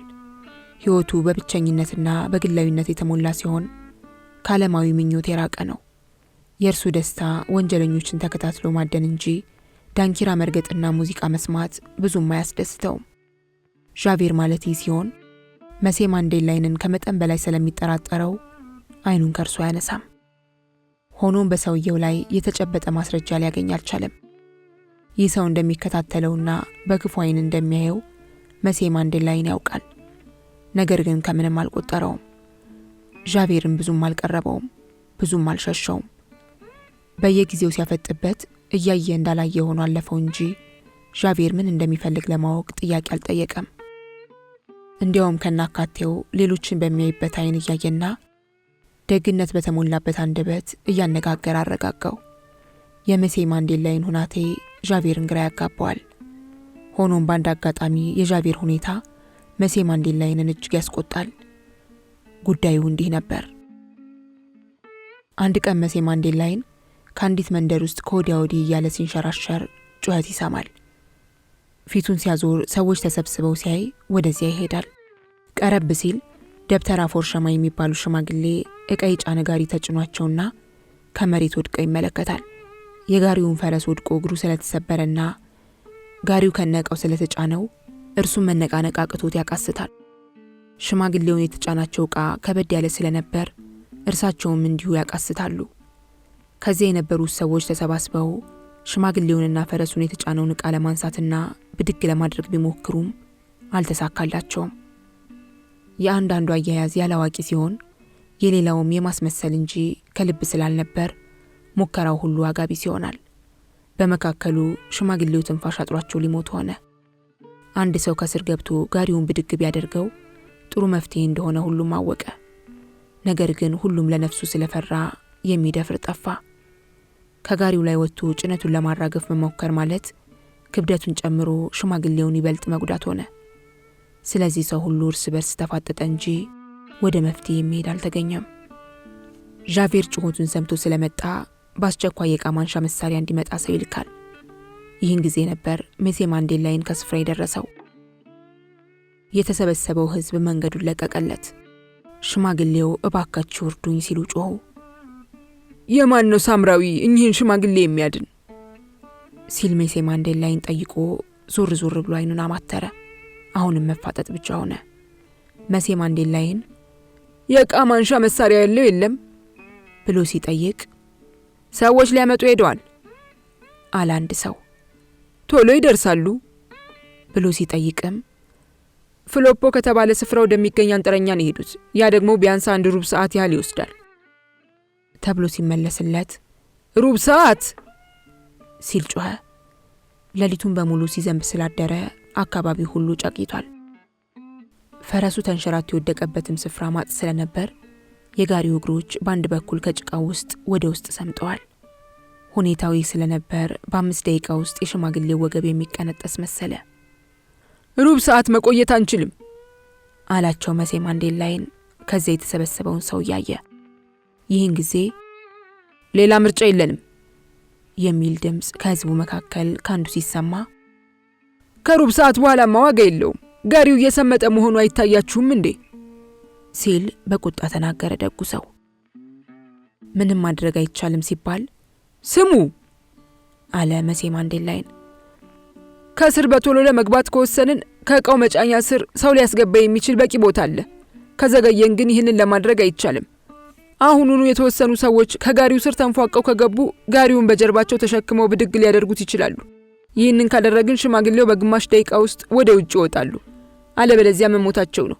ስለዚህ ማን ነው አሁን ሰውየውን የሚያድን? ይህንን ላደረገ 100 ፍራንክ ይከፈለዋል። ሁሉም ዝም። 200 ፍራንክ ብሎ መሴ ማንዴላይን ሲናገር የተሰበሰበው ሰው ሁሉ መሬቱን ያይ ጀመር። ሆኖም በድፍረት ከጋሪው ስር የሚገባ ሰው እጅግ በጣም ጡንቸኛ መሆን አለበት። ለመሆኑ ደፋር ሰው ቢገኝ እንኳን እንዴት ብሎ ነው ራሱን የሚያወጣው? ከዚያው ተጨፍልቆ ይቀራል እንጂ ሲል የሆነ ሰው ተናገረ። በሉ ባካችሁ 400 ፍራንክ ብሎ መሴ ማንዴላይን ሲናገር አሁንም ዝምታ ሰፈነ። ቆይቶ ግን ፈቃደኛነቱ እኮ አይደለም የጠፋው አለ አንዱ። ደጉ ሰው ግን ፈቃደኛ ሰው ካለ በሚል ባይኑ ሲያማትር ዣቬርን አየው። ከዚያ ለመኖሩ አላወቀም ነበር። ዣቬር ተናገረ። ጉልበትና ኃይል ነው የሚያስፈልገው። ከዚህ ውስጥ የሚገባም ሰው ደፋርና እጅግ ጉልበተኛ መሆን አለበት። ይህንን የሚያህል የዕቃ መጫኛ ጋሪ ከነቃው በጀርባው ተሸክሞ ለማንሳት የሚችል ብርቱ ጉልበት ያለው መሆን አለበት። ቀጥሎም ዣቬር እንደልማዱ መሴ ማንዴላይንን አፍጥጦ እያየ እያንዳንዱን ቃል ረገጥ አድርጎ ተናገረ። መሴ ማንዴላይን፣ አሁን እርሱ የሚጠይቁትን ለማከናወን የሚችል አንድ ሰው ብቻ ነበር የማውቀው ሲል መሴ ማንዴላይን ደነገጠ። ዣቬር አይኑን ከመሴ ማንዴላይን ሳያነሳ ያነጋገር ዘቤውን ለወጥ አድርጎ ንግግሩን በመቀጠል ይህ ሰው ወንጀለኛ ነበር አለ። እሱን እንኳን አሁን ብንቶ ይሻላል ብሎ መሴ ማንዴላይን ሲመልስለት ይህ ሰው ቱሉን ከሚባል ስፍራ እስረኛ ነበር አለው። ይሄኔ የመሴ ማንዴላይን ፊት አመድ መሰለ። ማንም ደፍሮ ስላልተናገረ አሁንም ጸጥታ ሰፈነ። ሆኖም ብዙም ሳይቆይ ወይኔ ተጨፈለኩ ብለው ሽማግሌው ሲጮሁ መሴ ማንዴላይን ቀና ብሎ አካባቢውን ቃኘ። ዣቬር አሁንም እንዳፈጠጠበት ነው። መልሶ የተሰበሰበውን ሰው ሁሉ ተመለከተ። ቀጥሎ የሐዘኔታ ገጽ ለህዝቡ አሳይቶ ቃል ሳይተነፍስ ተንበረከከ። ወዲያው ከመቅጽበት ከዕቃ መጫኛው ጋሪ ስር ሲገባ ሰው ሁሉ ተጨነቀ። ሰው ሁሉ ወሬ ለማየት ከወዲያ ወዲህ እያለ ተተራመሰ። መሴ ማንዴላይን ለመቀመጥ ይችል እንደሆነ ካንዴም 2 ሞከረ። መሴ ማንዴላይን ከዚያ በቶሎ ተመልሰ ብትወጣ ይሻላል ሲል የተሰበሰበው ህዝብ በሙሉ በአንድነት ጮኸ። ሽማግሌውም መሴ ማንዴላይን ካለህበት ቶሎ ብለህ ውጣ፣ እኔ ልሙት እንጂ አንተ ምን በወጣህ በእኔ ምክንያት ትሞታለህ፣ በቶሎ ካልወጣህ አንተም ትጨፈለቃለህ ብለው ሲናገሩ መሴ ማንዴላይን መልስ አልሰጣቸውም። አሁንም ህዝቡ ጸጥ አለ። ጋሪውና ፈረሱ በመሴ ማንዴላይን በተነካኩ ጊዜ ይበልጡን ወደ ውስጥ መስረቅ ጀመሩ። እንዲያውም ከናካቴው መሴ ማንዴላይን ራሱን ማላቀቅ ተሳነው። ሰው ሁሉ እጅግ በጣም ተጨነቀ። ነገር ግን ከጭቃው ውስጥ ሰምጦ የነበረው እግር ተነቃንቆ ወደ ላይ መውጣት ጀመረ። ከግራና ከቀኝ ያዙ እንጂ ሲል መሴ ማንዴላይን በተራው ጮኸ። እርሱም ባለው ኃይል ጋሪውን ወደ ላይ ለማንሳት ሞከረ። የተሰበሰበው ሕዝብም ለመያዝ የሚችለውን ሁሉ ይዞ ድጋፉን አበረከተ። የአንድ ሰው ድፍረት ሰውን ሁሉ አነቃንቆ የሌላቸውን ጉልበት ሰጣቸው። ወደ 20 ገደማ የሚሆን ሰው በሸክሙና ጋሪውን በማንሳት ስለተባበረ ጋሪው ከነቃው ብድግ ብሎ ቆመ። ሽማግሌውም ከሞት ዳኑ። መሴ ማንዴላይን ሲነሳ ፊቱ የገረጣ መሰለ። ከመጠን በላይ አልቦታል። ልብሱ በጭቃ ተለውሶ ከአንዳንድ ቦታ ላይ ተቀዳዷል። የደስታ ይሁን የሐዘን አልታወቀም። ሰው ሁሉ አለቀሰ። ሽማግሌው የመሴ ማንዴላይን እግር ሳሙ። ደጉ አምላክ ሲሉ አመሰገኑት። መሴ ማንዴላይንም በጣም ደስ ስላለው ዣቬርን በእርካታ ዓይን አየው። ዣቬር ግን አሁንም በዓይነ ቁራኛ ጠበቀው። ሽማግሌው መላላጥ እንጂ ስብራት ባይኖርባቸውም ጉልበታቸው አልነቃነቅ ብሎ አስቸገራቸው። መሴ ማንዴላይን ከሴሮች ጋር ተነጋግሮ ከሆነ ገዳም ውስጥ በአትክልተኛነት እንዲሰሩ አስቀጠራቸው። ፋንቲን ወደ ትውልድ አገሯ ስትመለስ ከተማው ተለውጦ ነው የቆያት። ደግነቱ የመሴ ማንዴላይን ፋብሪካ በር ለእርሷም ስለተከፈተ ከተማው በደስታ ተቀበላት። ሴቶች ብቻ ከሚሰሩበት ክፍል ክፍት ቦታ ስለነበረ ከዚያ ተቀጠረች። ነገር ግን ስራው እሷ ያልተካነችበት አይነት ስለነበር በመጀመሪያ እጅግ ግራ ተጋባች። በዚህም ምክንያት ለእርሷ የሚከፈለው ደሞዝ ዝቅተኛ ሆነ። ለእርሷ የኑሮ ደረጃ ግን በቂ ገንዘብ ስለነበረና ሰርታም ለማደር በመቻሏ ችግሯ ተቃለለላት ለማለት ይቻላል። ፋንቲን ራሷን ችላ በመኖሯ በጣም ደስ አላት። ሌላውን ሳያስቸግሩ ራስን ችሎና በሁለት እግር ቆሞ ለማደር መቻል የውስጥ ደስታ እንደሚሰጥ ማንም የሚክደው አይደለም። በመጀመሪያ ወር ደሞዟ መስታወት ገዛች። ውብ የሆነው ጸጉሯን፣ ከወተት የነጡ ጥርሶቿን፣ እድሜ ያላረገፈው የልጅነት መልኳን ጠዋት ማታ ለማየት በመቻሏ ደስታዋ እጥፍ ሆነ። ማንኛውም ሰው ቢሆን ራሱን እያደነቀና እርሱነቱን በመስታወት እያየ ከመኖር የበለጠ የሚያስደስተው ነገር የለም። ፋንቲን ከልጇ ከጎዜት በስተቀር ሁሉንም ነገር ረሳች። አንዴ ትንሽ ክፍል ተከራይታ ስለነበር የወር ደሞዟን በቅድሚያ በብር መልክ ወስዳ ክፍሏን በሚገባ አጋጌጠቻት። የጠዋት ማታ ህልሟ ግን ልጇን የማየት ምኞት ስለነበር ወደፊት ምን ሊሆን እንደሚችል በሀሳብ በታያት ጊዜ በደስታ ፈነደቀች። ሆኖም ባላግብቼ ነበር ብላ ለመናገር ስለማትችል ስለ ልጇ ሰው ፊት ላለማንሳት ተጠነቀቀች። ሰዎች ይህን ካወቁ ጋለሞታ እያሉ ስሟን ሊያጠፉ እንደሚችሉ ታውቃለች። ልጇን ላስጠጉላት ሰዎች ቃል የገባችበትን ገንዘብ በየወሩ ሳታጓድል ትልካለች። ለልጇ ማዘወትራ ደብዳቤ ትጽፍላታለች። ስሟን ከመፈረም በስተቀር መጻፍ ስለማትችል ግን ለልጇ ደብዳቤ በሌላ ሰው ነበር የምታጽፈው። በመስሪያ ቤቱ አካባቢ ፋንቲን ብዙ ደብዳቤ ትጽፋለች። የምትጽፍለትና የሚጽፍላት ወዳጅ አላት ማለት ነው እየተባለ ብዙ ተወራ። ስለዚህ ተከታታይዋ በዛ። መልኳ በተለይም ጸጉሯና ጥርሶቿ እጅግ ማራኪ ስለነበሩ የሚቀናባትም አልታጣም። በአማካይ በየወሩ 2 ጊዜ ደብዳቤ እንደምትጽፍና የምትጽፈውንም ደብዳቤ ለተመሳሳይ ሰው እንደምትልክ የሥራ ባልደረቦቿ ደረሱበት። ከጊዜ በኋላም የምትልክበትን አድራሻም ጭምር አወቁ። ከዕለታት በአንዱ ቀን ደብዳቤዎቿን የሚጽፍላትን ሽማግሌ ከመጠጥ ቤት አግኝተውት በሞቅታ ሁሉንም ነገሯቸው። በዚህም ፋንቲን ልጅ እንዳላት በተሰማ ጊዜ አንዳንድ ሴቶች የትም ሲቀብጡና ሲዘሉ ልጅ ይቀፈቅፋሉ። ፋንቲንም የዚህ አይነት ሴት ናት እያሉ አሟት። ፋንቲን ከፋብሪካው ውስጥ ስራ ከጀመረች 1 ዓመት ገደማ ሲሆናት አንድ ቀን ጠዋት እርሷ ትሰራበት የነበረው ክፍል ተቆጣጣሪ 50 ፍራንክ ትሰጣታለች። ገንዘቡን ለምን ብላ እንደሰጠቻት ስትጠይቃት ከዚያን ዕለት ጀምሮ ከስራ የተሰናበተችና ገንዘቡም ለመሳፈሪያ እንዲረዳት ታስቦ የተሰጣት መሆኑን ትገልጽላታለች። ፋንቲን ክንፏን እንደተመታች ዶሮ ደርቃ ቀረች። መልስ ለመስጠት ኃይል አልነበራትም። ያልተከፈለ የቤት ኪራይ ዕዳ ስለነበረባትና አንዳንድ ዕቃም በዱቤ ገዝታ ስለነበር ከተማውን ለቃ ለመሄድ አትችልም። አገሩን ለቃ ከመሄዷ በፊት የነበረባትን ዕዳ መክፈል አለባት። ዕዳዋ ከ50 ፍራንክ ይበልጣል። ግራ ሲገባት ምን እንዳለች ሳታውቅ ብዙ ተናገረች። ተቆጣጣሪዋ ሴት በቃል ሳትመልስላት ወደ ቤቷ እንድትሄድ በምልክት ነገረቻት። ፋንቲን አፍራና ተክዛ ከፋብሪካው ግቢ ወጥታ ሄደች። ጥፋቷ ምን እንደነበር ግን ሁሉም ሰው አውቋል። ወንጀሏ ለሌሎች ሴቶች አርአያ የምትሆን ጋለሞታ ሴት መሆኗ ነበር። ዋናው ምክንያት ግን ቅናት እንደነበር ብዙ ሰው ጠርጥሯል። በነገሩ የተጠራጠሩ ሰዎች ከንቲባው እንድታነጋግር መከሯት። ነገር ግን ከንቲባው 50 ፍራንክ ተሰጥቷት ከስራ እንድትባረር መፍቀዱንና ገንዘቡን የሰጧትም ከንቲባው ደግ ስለሆኑ እንጂ ያለ ድራጎት ሊያባርሯት ይችሉ እንደነበር ገምታለች። በገዛ ፋብሪካ ውስጥ ማን ሊያዝ ይችላል ብሎ በማሰላሰልና ከዚያ በኋላስ ማነጋገር ምን ያስፈልጋል በሚል ወደ ከንቲባው ሳትሄድ ቀረች።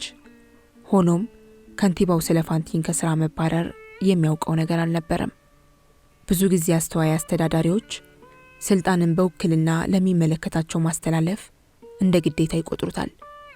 ውክልናው መከታ በማድረግ ነበር።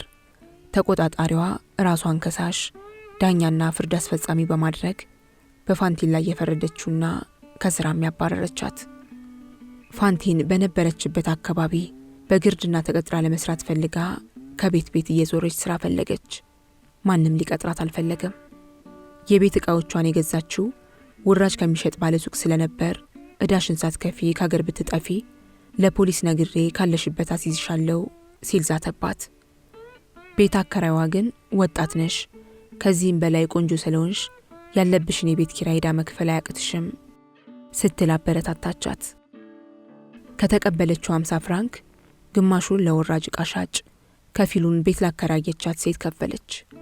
የዕቃው ዕዳ ብዙ ስለነበር ለጊዜው በጣም የሚያስፈልጓትን ብቻ አስቀርታ 3/4 ገደማ የሚሆነውን ዕቃ ለባለቤቱ መለሰች። ዕቃው ሲመለስ የሚቀርባት ዕዳ ወደ 100 ፍራንክ ሆነ።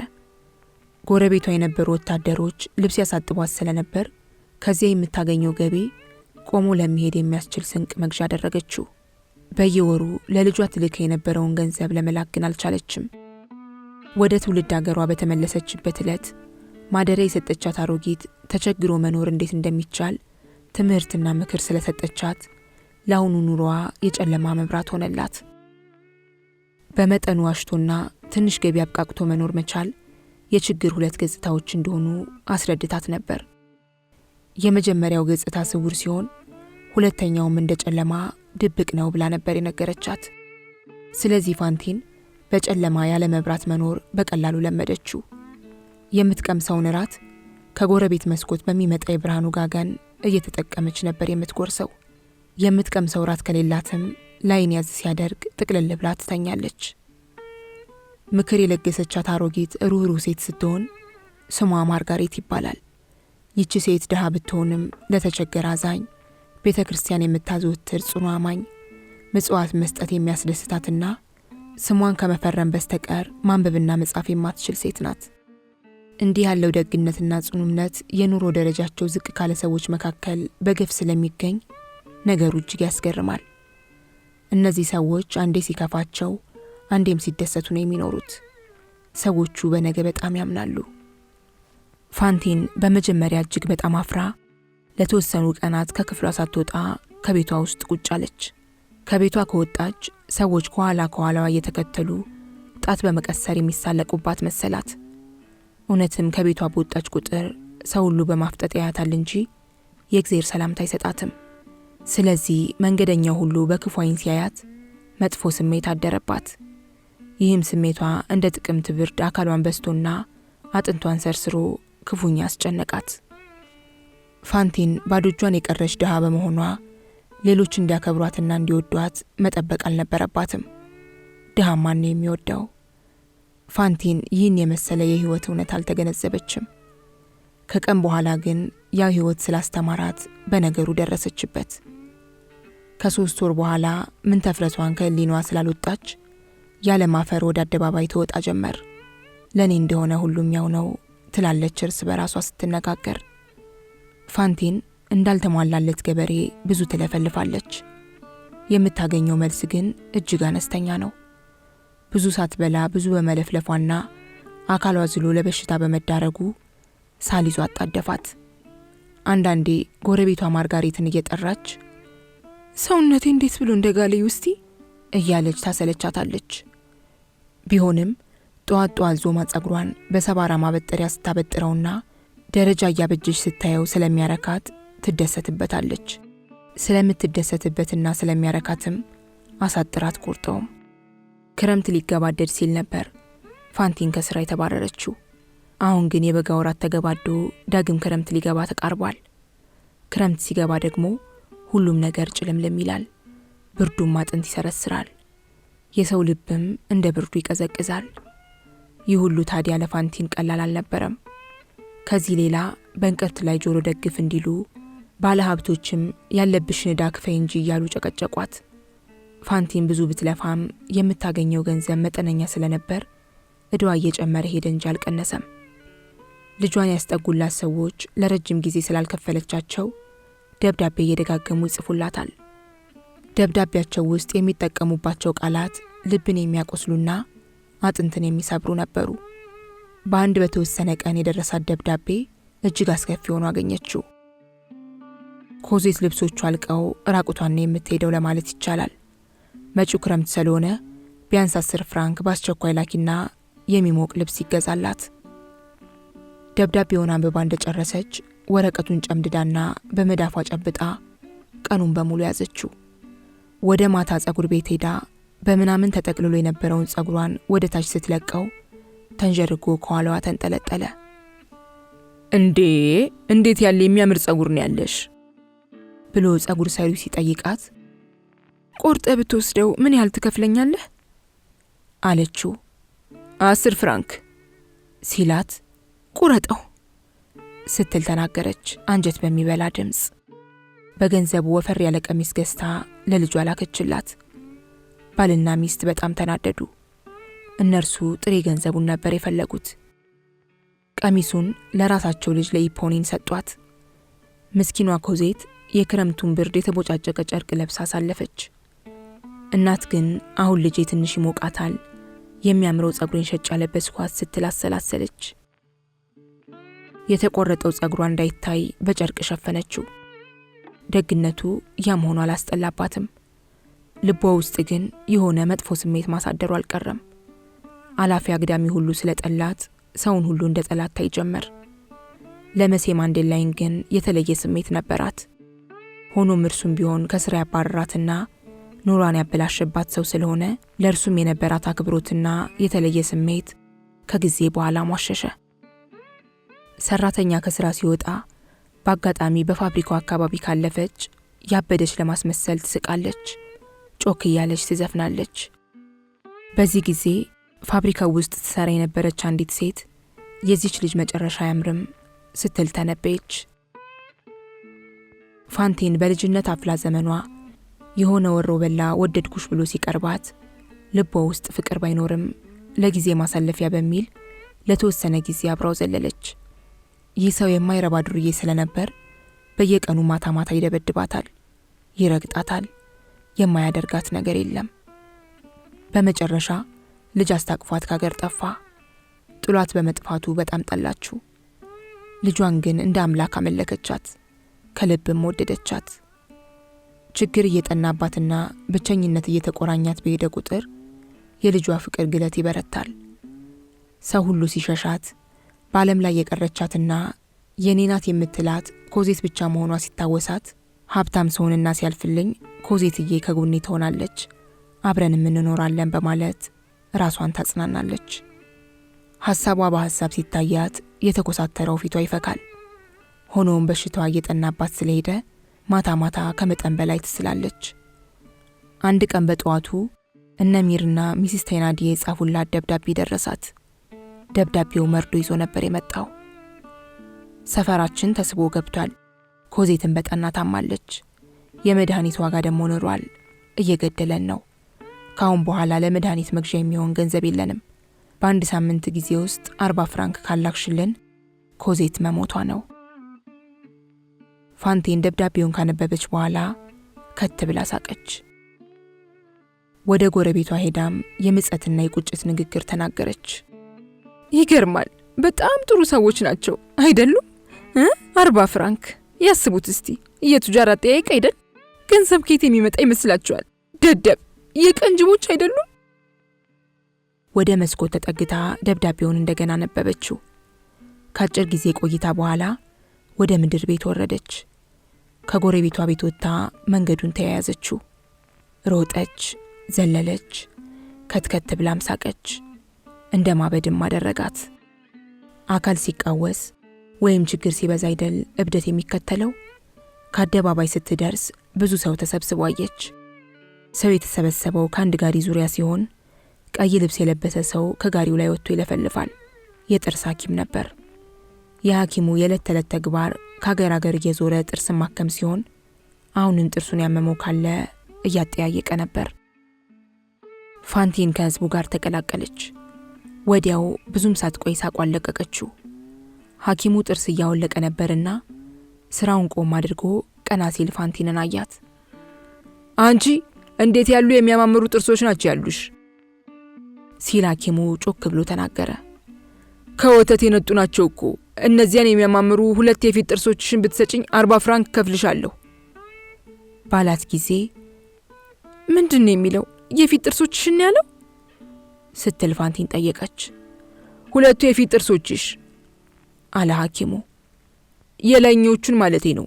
እነሱን ብትሸጭልኝስ ብሎ ሲጠይቃት የሚገርም እኮ ነው።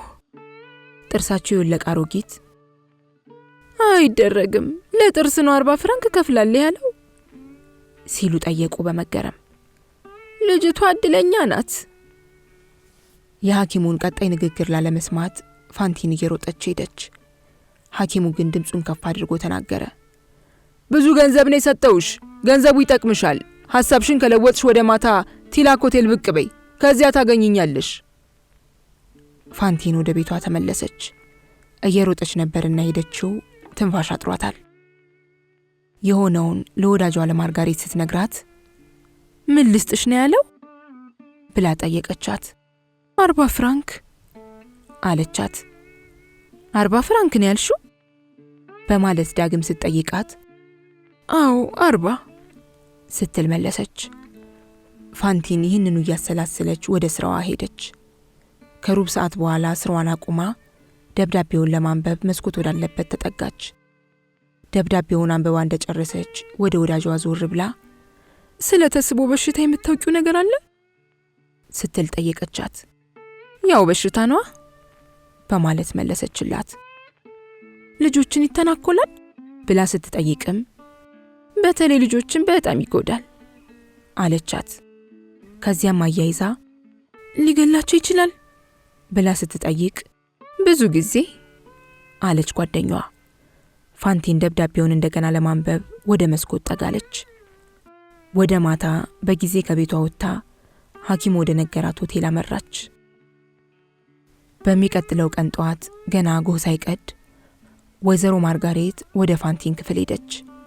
ብዙ ጊዜ አብረው ነበር የሚያመሹት። በዋዜማው ግን አብረው ስላላመሹና ዘወትር ወደ ስራም የሚጓዙት አብረው ስለሆነ ነበር ከፋንቲን ክፍል ሄደችው። ፋንቲን ከደረቅ እንጨት ወንበር ላይ ተቀምጣለች። ፊቷ ገርጥቷል። አይኖቿም እንባ ቀርረዋል። ሌሊቱን በሙሉ እንቅልፍ አልወሰዳትም። ሻሿ ከጉልበቷ ላይ ወድቋል። ወይዘሮ ማርጋሬት ገና ስታያት ክፉኛ ደነገጠች። ምን ነው? ምን ሆንሽ?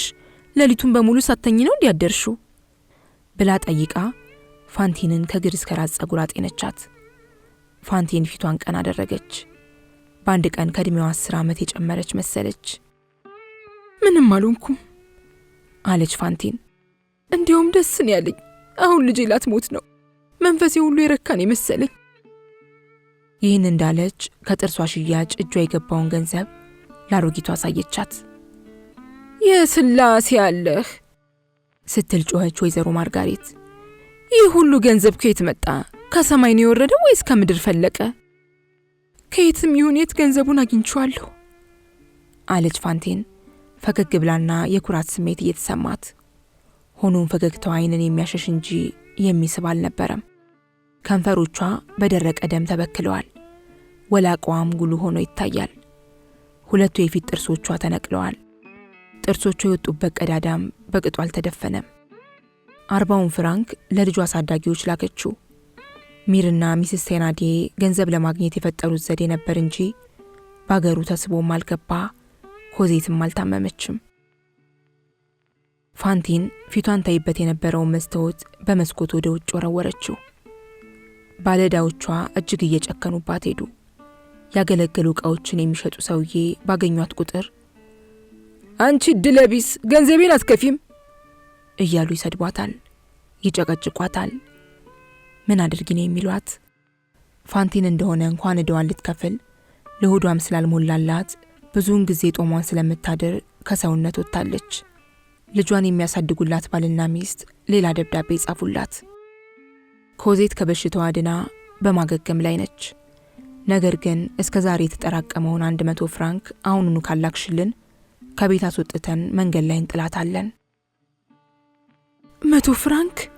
አሁን ደግሞ ይህን ያህል ገንዘብ ከየት ይሆን የማመጣው? ይሁና የተቀሩት ጥርሶችን እሸጣቸዋለሁ አለች ኑሮዋ እያንገሸገሻት። እድለ ቢሷ ፋንቲን የሰው ሁሉ መዘባበቻና መሳለቂያ ሆነች። የፋንቲን ታሪክ ምን አይነት ታሪክ ነው? የአሽከር ታሪክ ወይስ አሽከርን የሚገዛው ህብረተሰብ ታሪክ? አሽከሩን ከማን የሚገዛው? ምናልባትም ከችግር፣ ከመከራ፣ ከስቃይ፣ ከረሃብ፣ ከብቸኝነት፣ ከተስፋ መቁረጥ፣ የሚቀፍና የሚሰቀጥጥ ግዢ፣ ነፍስ በዳቦ ሲለወጥ፣ ሰዎች ያልፈቀዱትንና ያልፈለጉትን እንዲሰሩ ችግር ሲያስገድዳቸው፣ በግዳጅ የሚያደርጉትን ህብረተሰቡ በደስታ ሲቀበለው። አይገርምም? ባርነት ቀርቷል ይላሉ። ጨርሶ ውሸት ነው። ባርነት አልቀረም፣ ዛሬም አለ። በአሁኑ ጊዜ ጎልቶ የሚታየው ሴቶች ላይ ነው። ስሙን ቀይረው ዝሙት አዳር ይሉታል። እስካሁን ባየነው ድራማ ፋንቲን ቀደም ሲል የነበራትን ሁሉ አሟጣ ስለጨረሰች የቀራት ነገር አልነበረም። ክብርም፣ ስምም፣ እናትነትም፣ ውበትም፣ ምኑ ቅጡ ሁሉም ነገር ሄዷል። ቢነኳት አካሏ እንደ በረዶ ይቀዘቅዛል። ስሜቷም ስለደነዘዘ ሞቶ ተቀብሯል። ያለ ይሉንታ የፈለገችውን ታደርጋለች። እያወቀች አታውቅም፣ እየሰማች አትሰማም። የተከፋን ፊት አንግባ ሆዴዋ ሰውን ልብ ተሸክማ እያየ የማያይን አይን ሰክታ እየሰማ የማይሰማ ጆሮ አንጠልጥላ ሁሉንም ነገር እርግፍ አድርጋ ትታ እየቀፈፋት ትኖራለች። ተስፋ ሲቆርጡ ይኸው ነው የሚሆነው። ህብረተሰቡም ሆነ ህይወት ከፋንቲን ጋር የነበረውን ግንኙነት አቋረጠ። እሷም ለምንም ነገር ደንታ አጣች። ሊደርስባት የሚችልን መጥፎ ነገር ሁሉ ተግተዋለች። ቢሆንም መሸከም የምትችለውን ሁሉ ተሸከመች። ሁሉንም ነገር አየችው። ለደረሰባት ነገር ሁሉ እንባ በገፍ አውጥታ አነባችለት። አለችውና ታዲያ አሁን ምን ይሁን ምን ይጠበስ ከሚል ድምዳሜ ላይ ደረሰች። ለዚህ ነው ሁሉንም ነገር እርግፍ አድርጋ የተወችው። ምቾትና ድሎት ችግርን ስለማያውቁት እንደማይጨነቁለትና እንዲሁም ሕፃን ልጅ ሞት እንቅልፍ መስሎት ዝም እንደሚል እርሷ ምንም ነገር እንዳልሆነ ቆጥራ ችግር አልተው ቢላት እርሷ ተወችው። ስለዚህ የምትፈራውና የምትሸሸው ነገር ከፊቱ አልተጋረጠም። ደመና ቢያጠልልባት፣ ውቅያኖስ ቢደፋባት ምን ደንታ አላት? የኑሮዋ ሰፍነግ እንደሆነ ከሚመጣው በላይ ሞልቶ ፈሷል። ፋንቲን የደረሰችበት እምነትና ድምዳሜ ይኸው ሆነ። ሆኖም ግን እሷ ተሳስታለች። ማን ነው መጨረሻውን የሚያውቅ? ዛሬ እንዴት ብሎ እንደሚያልፍ ነገ ደግሞ እንዴት ሆኖ እንደሚመጣ ማን ያውቃል? ሁሉንም የሚያውቅ ፈጣሪ ብቻ ነው። በትንሽ ገቢ እንደ ሀብታም የሚንቀባረሩ፣ ሳይኖራቸው ሀብታም፣ ሳይማሩ ተመራማሪ፣ ያልሆኑትን ለመሆን ሞካሪ፣ ቡና ቤት ሲገቡ የሚጀነኑ፣ ሲጃራ ሲያጨሱ የሚወጠሩ፣ ሸሚዝ መጠቅለል የሚቀናቸው፣ የጫማ ተረከዝ የሚያስረዝሙ፣ አላፊ አግዳሚውን የሚለክፉ፣ እሺ ቅጂ ባክሽ እያሉ የሚፎልሉ፣ ሳይነኩ የሚነጫነጩና መቼስ ጉድራቸው አያድርስ የሚያሰኙ አንዳንድ ልባቸው ያበጠባቸው ጎረምሶች ትናንሽ ከተሞች ውስጥ በብዛት ይታያሉ። እንደነዚህ ያሉ ሰዎች የትም አሉ። በተለይ ግን በእድሜ ሲገፉ እየደደቡ የሚሄዱና ባንጎላቸው ሳይሆን በቂጣቸው የሚያስቡ ሞልተዋል። በ1823 ዓመተ ምህረት ይህን መሳይ ጠባይ የነበረው አውደልዳይ ጎፈሬ ብርቁና ዘመናዊ መስሎ በሰው ስቃይ የሚደሰት ጎረምሳ ነበር። ይህ ጎረምሳ ሰው ከተሰበሰበበት ቡና ቤት ውስጥ ላይታች የምትለዋንና ኑሮ ያጎሳቁላትን እንዲሁም የማይሆን ልብስ የለበሰችውንና ክቡር ገለዋን ለጎረምሳው አሳልፋ የምትሸጠዋን ሴት ደጋግሞ ይለክፋል። እንደ ልማዱ አንድ ቀን ፋንቲን ከመንገድ ላይ ወጥታ ስትንሸራሸር ክፉኛ በመልከፍ ያበሳጫታል። ሆኖም እሷ ግን እንዳልሰማ ሆና ዝም አለችው። ሲጃራ ማጨስ ለጎረምሳው ፋሽን ነውና ባጠገቡ ስታልፍ ሲጃራውን በኃይል ምጎ የሲጃራውን ጭስ አቦነነባት። ከዚያም ከወዲያ ወዲህ እያለች ባጠገቡ ባለፈች ቁጥር የማናት ፉንጋ ኡኡቴ የምን መኮሳተር ነው? ለመሆኑ ጥርስ አልጠፋብሽም? እያለ ሌላም ስድብ በማከል ያንቋሽሻታል። ሊያናግራት ሲሞክር ፋንቲን ቀና ብላ እንኳን አታየውም። እንዲያውም ከናካቴው ባጠገቡ ባለፈች ቁጥር ቅጣት እንደተወሰነበት ወታደር ከወዲያ ወዲህ ሳትገላመጥ ቀጥ ብላ ነበር የምትጓዘው። ከወዲያ ወዲህ እያለች በመራመድ ወደፊት ትሄድና ተመልሳ ትመጣለች። በዚህ ጊዜ ጎረምሳው ደጋግሞ ቢለክፋትም ዝም ስላለችው በጣም ይናደዳል። ስለዚህ በመጨረሻ ከመንገድ ላይ ተቆልሎ ከነበረው በረዶ አፍሶ ያነሳና ጀርባዋን ይመታታል። ይህን ጊዜ ልክ እንደ ነብር ዘላ አንገቱ ላይ በመጠምጠም አነቀችው። ቀጥላም በጥፍሮቿ ፊቱን በኃይል በመዋጠጥ ክፉኛ ደማችው። ድምጿን ከፍ አድርጋ ሰምቶት የማያውቅ የስድብ ናዳማ ወረደችበት። ጩኸቷ ብርቱ ስለነበር በአካባቢው ከነበረው ሻይ ቤት የነበሩ ሰዎች ሁሉ ሰምተዋት ምን ተፈጠረ በሚል ወደ ውጭ ወጡ። ቀስ እያለም ከሻይ ቤቱ ከወጡ ሰዎች ሌላ ለወሬ ሞትኩ የሚል መንገደኛ ሁሉ ጉዞውን ገቶ ስለቆመ ብዙ ሕዝብ ተሰበሰበ። ጎረምሳው አልሞት ባይ ተጋዳይ በሚል ስሜት ከሚዋጠጠው ጥፍር ለመከላከል የሚቻለውን ሁሉ አደረገ። የተሰበሰበው ሕዝብም ብራቮ ብራቮ እያለ ጮኸ፣ ሳቀ፣ አጨበጨበ። ፋንቲን በጥፍር መዋጠጥ ብቻ ሳይሆን ጎረምሳውን በጥፊ ታጮለዋለች። በእርግጫም እየረገጠች ታጣድፈዋለች። ተስፋ የቆረጠ ሰው ጉልበት ከየት እንደሚያገኝ አይታወቅም። ድንገት አንድ ረጅም ሰውዬ ከየት እንደመጣ ሳይታወቅ ብቅ ብሎ በጭቃ የቦካውን ወገቧን በመያዝ በይ ተከተይ ሲላት ፋንቲን አንገቷን ቀና አደረገች። የጋለው ሰውነቷ በድንገት እንደ በረዶ ቀዘቀዘ። በንዴት የነደደው ድምጿም ዝቅ አለ። መላ ሰውነቷ በፍርሃት ተውጦ መላ አካሏ ተንቀጠቀጠ። የፖሊስ አዛዥ ዣቬር እንደሆነ አወቀች። በግርግሩ መሃል አውደልዳዩ ጎረምሳ ሾልኮ ከዚያ ጠፋ። የተሰበሰበውን ሕዝብ ዣቬር በተነው። የዣቬር ቢሮ ከዚያ ስፍራ ሩቅ ስላልነበር ፋንቲንን እየጎተተ ወደ ቢሮ ወሰዳት። እርሷም ብዙ ሳትከላከልና ቃል ሳትተነፍስ ተከተለችው። ሕዝብ ግን ሴትየዋን ለብደት በሚዳርግ ሰቆቃ በማሽሟጠጥ አፌዘባት። ከፖሊስ ጣቢያ እንደደረሱ ዣቬር በር ከፍቶ ፋንቲንን ወደ ውስጥ አስገባት። ቀጥሎም በሩን መልሶ ዘጋው። ፋንቲን እንደደነገጠና እንደፈራ ውሻ አሁንም ቃል ሳታሰማ ጥግ ይዛ ከወለሉ ላይ ቁጭ አለች። ዘበኛው መብራት አበራ። ዣቬር ከኪስ ወረቀት አውጥቶ መጻፍ ጀመረ። የፖሊሱ አዛዥ ኮስተርተር ያለ ሰው በመሆኑ ፊቱ ላይ የመቅበጥበጥ ወይም ፈካይ ማለት ምልክት አይታይበትም። ሕግን የማስከበር ጥማቱ የሚያረካበት ቅጽበት በመሆኑ ስልጣኑን ለማሳየት ቋምጧል። ይህም በመሆኑ ስሜቱ በከፍተኛ መጠን ተነሳስቷል። የተቀመጠበት ወንበርና ቢሮ ትክክለኛ ፍርድ የሚሰጥበት አካባቢ ለመሆኑ በጽኑ ያምናል። ይህ ሰው ከሳሽም ጠበቃና ፍርድ ሰጪም ራሱ ስለሆነ የሴትየዋን አድራጎት ባጤነ ቁጥር ወንጀለኛነቷን አልተጠራጠረም። ከጤነኛ ሰው የማይጠበቅ ወንጀል ስትፈጽም ባይኑ አይቷል። አንዲት ሴት አዳሪ አንድን የተከበረ የከተማ ኗሪ ከሰው ፊት በአደባባይ ስትደበድብ ተመልክቷል። ለዚህ ወንጀል ዣቬር ራሱ የዓይን ምስክር ስለሆነ ከዚያ ሌላ ተጨማሪ ምስክር አላስፈለገውም። ስለዚህ ከወንበሩ ላይ ቁጭ ብሎ ሁኔታውን በዝርዝር መመዝገቡን ቀጠለ። ራፖሩን መዝግቦ ሲጨርስ ፊርማውን አኖረበት። ከዚያም የጻፈውን የዕለት ሪፖርት ለዘበኛው ሰጠውና የሚረዱን 3 ሰዎች ጨምርና ይችን ሴት ወደ ወህኒ ቤት ውሰዷት አለው። ወደ ፋንቲን ዞር ብሎም የ6 ወር እስራት ተፈርዶብሻል ሲላት እድለ ቢሷ ሴት መላ ሰውነቷ ተንቀጠቀጠ። 6 ወር? ወህኒ ቤት ውስጥ 6 ወር ልቆይ? ካለች በኋላ በኃይል ተነፈሰች። ልጄስ 6 ወር በሙሉ ምን ልትሆን ነው? ወይኔ ልጄ፣ እስከ ዛሬ ለእነቴ ናዴ ያልከፈልኩት ከ100 ፍራንክ በላይ ዳለብኝ። ለመሆኑ ጌቴ ይህንን ያውቃሉ? ስትል ዣቬርን ጠየቀችው። ከዚያም ከመሬት ላይ ወድቃ ተንፈራፈረች፣ ተንገባለለች። እነዚያ 3 ሰዎች ካፈሩ ላይ እንደወደቀች ጎትተው ወደ ውጭ አወጧት። መሲ ዣቬር ይማሩኝ፣ ይቅር ይበሉኝ ስትል ጮኸች። ምንም አይነት በደል አልፈጸምኩም። በእግዚአብሔር ስም እምልልዎታለሁ። ከመጀመሪያው ጀምሮ ከስፍራው ቢኖሩ ኖሮ የሆነውን ሁሉ ያዩ ነበር።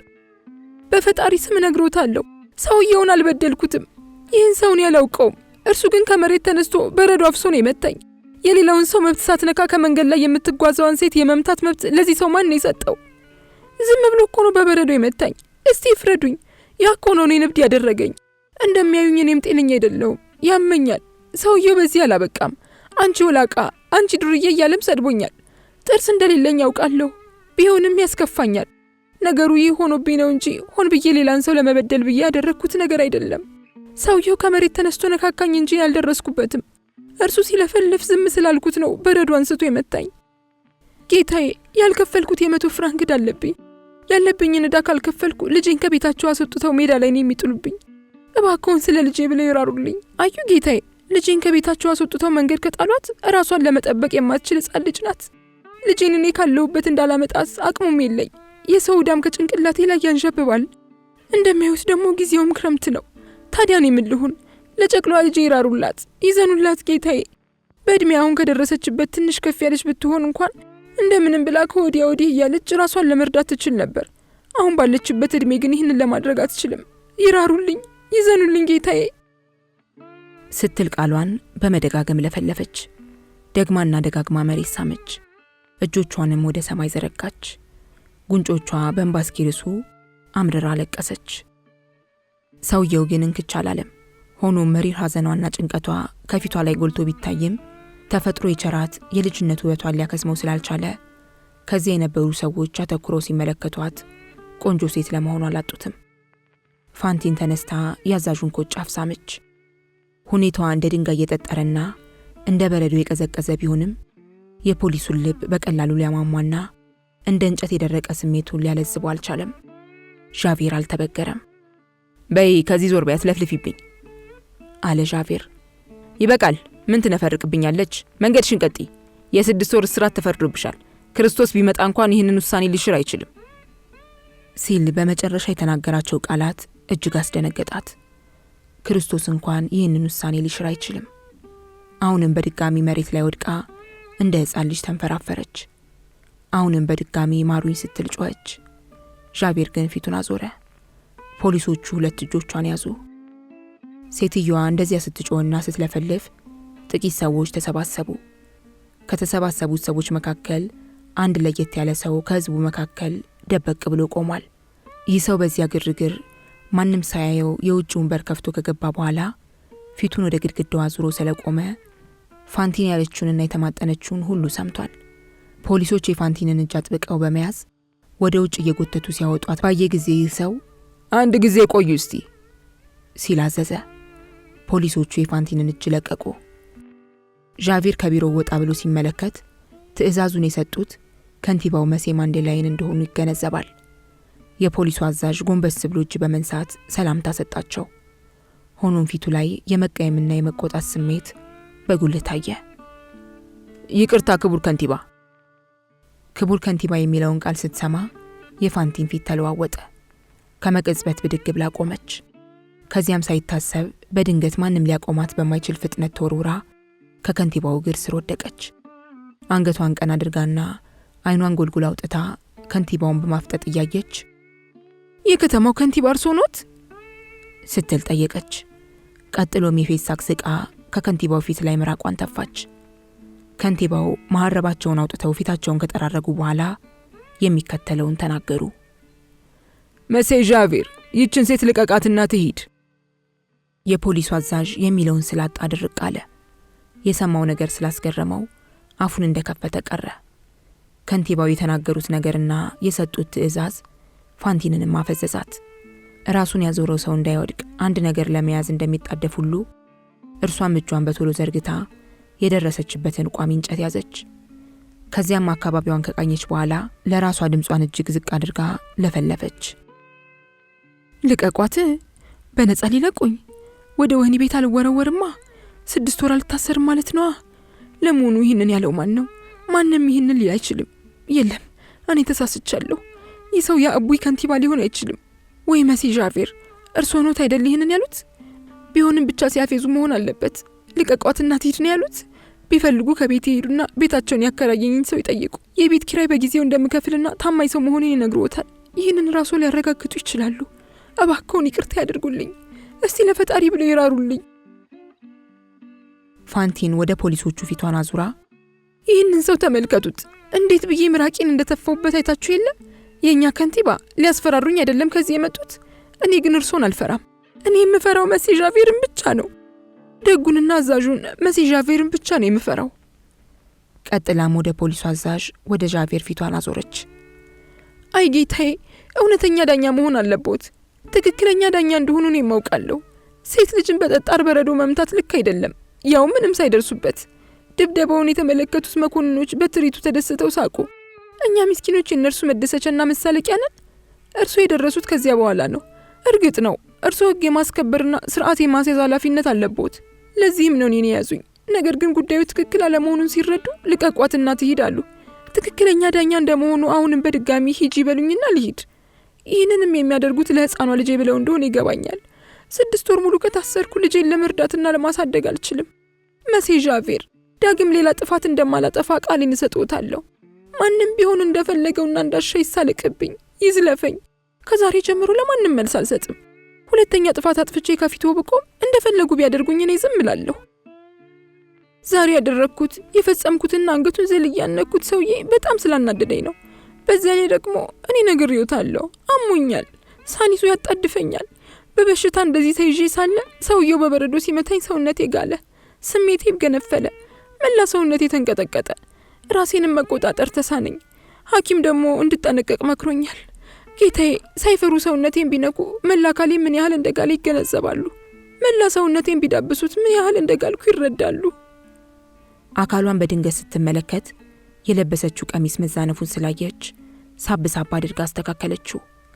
ለካስ ፖሊሶቹ ሲጎትቷት ቀሚሷ ተዛንፎ መሸፈን የነበረበት የሰውነቷ ክፍል ገሃድ ወጥቶ ይታያል። ብድግ ብላ ተነስታ ፖሊሶቹን እጅ በመንሳት ወደ በሩ አምርታ ወንድሞቼ፣ የፖሊሱ አዛዥ ትሄድ ብሏልና መሄዴ ነው አለቻቸው። መሲ ዣቬር እስከዛች ደቂቃ ድረስ ቃል ሳይተነፍስ ስላቀረቀረ አጢኑ ለተመለከተው ሊተከል ተራ የሚጠብቅ ሐውልት እንጂ ሰው አይመስልም ነበር። ሴትዮዋ ያን ሁሉ ስትለፈልፍ ነቅነቅ እንኳን አላለም። ፋንቴን ከነበረችበት ተነስታ ለመውጣት ስትራመድ የሆነ ነገር ረግጣ ኖሮ ከእንቅልፍ ሊቀሰቅስ የሚችል ድምፅ ተሰማ። ዣቬር ይህንን ጊዜ ከተዋጠበት የስሜት ባህር ነቅቶ አንገቱን ቀና አደረገ። የተሰጠው ስልጣንም እስከምን ድረስ እንደሆነ ታሰበው። መቼስ የበታች ሹማምንት ትንሽ ስልጣን ሲሰጣቸው እንዳውሬ እንደሚባሉ ሙን ነው። ትምህርት ወይም የኑሮ ልምድ እንዳልሞረደውና ባይምሮ እንዳልበሰለ ሰው ክፉኛ ይጨክናሉ። ሁሉንም ሰው እንደ ውሻ በመንከስ ይቦጫጭቁታል። የአምሳ አለቃ ሲል ዣቬር ጮኸ። ይህች ሀገር በጥባጭና ዱርዬ ሴት መውጣቷ እንደሆነ አይታይህም? ማን ነው ትሂድ ብሎ ያዘዘህ? ብሎ ሲጠይቅ እኔ አለ ጥግ ይዞ ቆሞ የነበረው ከንቲባ። ፋንቲን ዣቬር የተናገረውን ስትሰማ ሲሰርቅ የተደረሰበት ሌባ የሰረቀውን ዕቃ ቀስ ብሎ እንደሚጥል ሁሉ እርሷን በእጇ ይዛው የነበረውን ዕቃ ቀስ ብላ ለቀቀችው። የመሲ ማንዴላይንን ድምፅ ስትሰማ እጅግ በጣም ደንግጣ ዝም አለች። ሆኖም ግን ፊቷን አንድ ጊዜ ወደ ከንቲባው ቀጥላም ወደ ዣቬር በማዞር ሁለቱን ሰዎች ማነጻጸርና ማስተያየት ጀመረች። የትኛው ነው አሁን በመጨረሻ የሰማሁትን የተናገረው ስትል በለሆሳስ ራሷን ጠየቀች። እንኳን መናገር ለመተንፈስም አልደፈረች። እኔ ብሎ ሲናገር ዣቬር ፊቱን ወደ ከንቲባው አዞረ። ይህን ጊዜ ፊቱ በንዴት ጠቆረ፣ ደሙ በብስጭት ፈላ። ሰውነቱ መያዣ መጨበጫቶና በቀቢጸ ተስፋ ተወጥሮ ተቅበጠበጠ። ድምፁን አክርሮ ክቡር ከንቲባ፣ ይህ ሊሆን አይችልም ሲል ተናገረ። ዣቬር በመጨረሻ ለምን አይሆንም በማለት መሲ ማንዴላይን ዣቬርን ሲጠይቁት ይህች ባለጌ ሴት አንድን የተከበረ የከተማችንን ኗሪ ተሳድባለች፣ አስቀይማለች ሲላቸው ዣቬር ስማኝ፣ አንተ እውነተኛ ሰው ስለሆንክ ጉዳዩን ባስረዳህ ቅር እንደማትሰኝ ተስፋ አደርጋለሁ ሲሉ ከንቲባው ረጋ ባለ መንፈስ ተናገሩ። ቀጥሎም እውነቱን ልንገርህ፣ እንደ አጋጣሚ ሆኖ እኔ በዚያ ሳልፍ አንተ ይችን ሴት ይዘህ ስትወጣ አይቻለሁ። ብዙ ሰው ተሰብስቦ ስለነበር አንተ እኔን አላየኸኝም። አንተ ሴትዮዋን ይዘህ ከሄድክ በኋላ ግን ስለሆነው ነገር ከዚህ የነበሩ ሰዎችን ጠይቄያለሁ። ሰዎቹ ስለ ሁሉም ነገር አስረድተውኛል። ጥፋተኛው አንተ የምትለው የከተማው ኗሪ እንጂ ይህች ሴት አይደለችም። እርሱን ነበር ፖሊሶች መያዝ የነበረባቸው ሲሉ ዣቬር መልስ ሰጠ። ይህች ባለጌ ሴት ከንቲባችንን ተሳድባለች፣ አስቀይማለች ሲላቸው ይህ እኔን እንጂ አንተን አይመለከትም አሉ መሴ ማንዴላይን አሁንም ረጋ ባለ መንፈስ። የሰደበችው እኔን ስለሆነ ስለ ስድቡ እኔው ራሴ የፈለግኩትን እርምጃ ወስዳለሁ አሉት። ይቅርታ ያደርጉልኝ ጌታዬ፣ ስድቡ የተሰነዘረው በእርሶ ላይ ብቻ ሳይሆን በመንበሮ ላይም ስለሆነ ይህ መዳኘት ያለበት ጉዳይ ነው። ዣቬር አሉ ከንቲባው፣ ትልቁ ዳኛ ህሊና ነው። ይህች ሴት የተናገረችውን ሰምቻለሁ። የምሰራውን የማላውቅ አይምሰልህ ባሉት ጊዜ ክቡር ከንቲባ፣ አሁን የማየውንና የምሰማውን አላውቅም ሲላቸው እንግዲያውስ ብዙ ንግግር አያስፈልግምና ትእዛዜን ተቀበል አሉት። በእኔ በኩል ግን ግዳጄን ነው የምታዘዘው። ግዳጄ ደግሞ ይህች ሴት ለ6 ወር እስር ቤት መቆየት እንዳለባት ይጠይቀኛል ብሎ ሲናገር ስማ፣ አንድ ቀን እንኳን አትታሰርም ብለው ከንቲባው ቅጩን ሲነግሩት ክቡር ከንቲባ ቢፈቅዱ ብሎ መናገር ሲጀምር ሌላ ቃል አትናገር ቢሉትም እርሱ ግን ሆኖም ብሎ ሲጀምር አቁም ብያለሁ አሉ መሴ ማንዴላይን በቁጣ። ዣቬር የሚሰማውን ለመቀበል ስለተቸገረ ቅስሙ ተሰበረ። እንደ መስኮብ ወታደር ደረቱን ገልብጦ ጥቂት ከቆመ በኋላ ለከንቲባው እጅ ነስቶ ከነበረበት ሄደ። በዚህ ጊዜ ፋንቲን ወደ በር አጠገብ ሄዳ ከንቲባውን አየችው። ነገሩ ሁሉ ተመሰቃቀለባት። የሁለቱን ሰዎች ንግግር ስላዳመጠች አፈረች። የሰማችውን ለማመንም ተቸገረች። ከንቲባው የተናገሩት እያንዳንዱ ቃል ልቧ ውስጥ ተቀብሮ ቀደም ሲል የነበራትን ጥላቻ እያማማ ስሜቷን አስከዳት። በከንቲባው ጥላቻ ምትክ በቃላት ሊገለጽ በሚያዳግስ ደስታና ፍቅር ልቧ ተሞላ። ከንቲባው ፋንቲንን በዝግታ አናገሯት። ተናገርሽውን ሁሉ ሰምቻለሁ። ስላልሻቸው ነገሮች እኔ የማውቀው ነገር የለም። ሆኖም እውነትነት እንዳላቸው የምጠራጠረው አይደለም። ከፋብሪካዬ ስራ ለቀሽ ስለመውጣትሽ እንኳን አልሰማሁም። ለምንድን ነው በጊዜው መጥተሽ ያላነጋገርሽኝ? ለማንኛውም ያለብሽን ዕዳ ሁሉ እኔ እከፍልልሻለሁ። ልጅሽን ማስመጣልሻለሁ። ከፈለግሽም ወደ ልጅሽ ወይም ወደ ፓሪስም ሆነ ወደ ሌላ ከተማ ሄደሽ ከልጅሽ ጋር ለመኖር ትችያለሽ። ለልጅሽም ሆነ ላንቺ የሚያስፈልጋችሁን ገንዘብ እኔ እሰጣችኋለሁ። ስራ መስራት ካስጠላሽም ከዛሬ ጀምሮ ስራ መስራቱን ማቆም ትችያለሽ። ለመኖር የሚያስችላችሁን ገንዘብ እኔ እረዳችኋለሁ። ለዚህም እኔ ካንቺ የምፈልገው በታማኝነት እንድትኖሪ ብቻ ነው። ደግሞም ጆሮሽን አቅንተሽ እንድትሰሚኝ የምፈልገው ነገር ቢኖር ካሁን ቀደም በእግዚአብሔር ፊት ንጽህናሽን ጠብቀሽ እንደኖርሽ ስለማልጠራጠር አሁንም ከዛሬ ጀምሮ ክፋትና ምቀኝነት የተለየው ኑሮ እንድትኖሪ ካደራ ጭምር ነው ማሳስብሽ። ሚስኪኗ ሴት አይዞሽ፣ አንቺ ብቻ በኑሮሽ በርቺ። ፋንቲን ያላትን ሁሉ ለመሸከም ከምትችለው በላይ ሆነባት። ከልጇ ከኮዜት ጋር አብራ ልትኖር፣ ከዚህ አስነዋሪ ኑሮ ልትላቀቅ፣ የገንዘብ ችግር ሳይኖርባት በደስታና በታማኝነት ከልጇ ጋር ልትኖር እንዴት ሊሆን ይችላል በሚል ግራ ተጋባች። ይህ ሁሉ ያልታሰበ ኑሮና ጥሩ ህይወት በሐሳብ ሲታያት እንዴት ብላ ትመነው? ወይኔ ወይኔ ብሎ ከመጮ ሌላ ምንም ለማለት አልቻለችም። ያንን ሁሉ ችሮታ፣ ያንን ሁሉ ደግነት ለመሸከም ሰውነቷ አቅም ስላጣ መላ አካሏ ተዝለፈለፈ። ከመሴ ማንዴላይ እግር ስር ወደቀች። ከንቲባው ጎንበስ ብሎ ሊያነሳት ሲል እጁን ይዛ ሀፍረት እየተሰማት ሳመችው። ከዚያም ህሊናዋን ሳተች።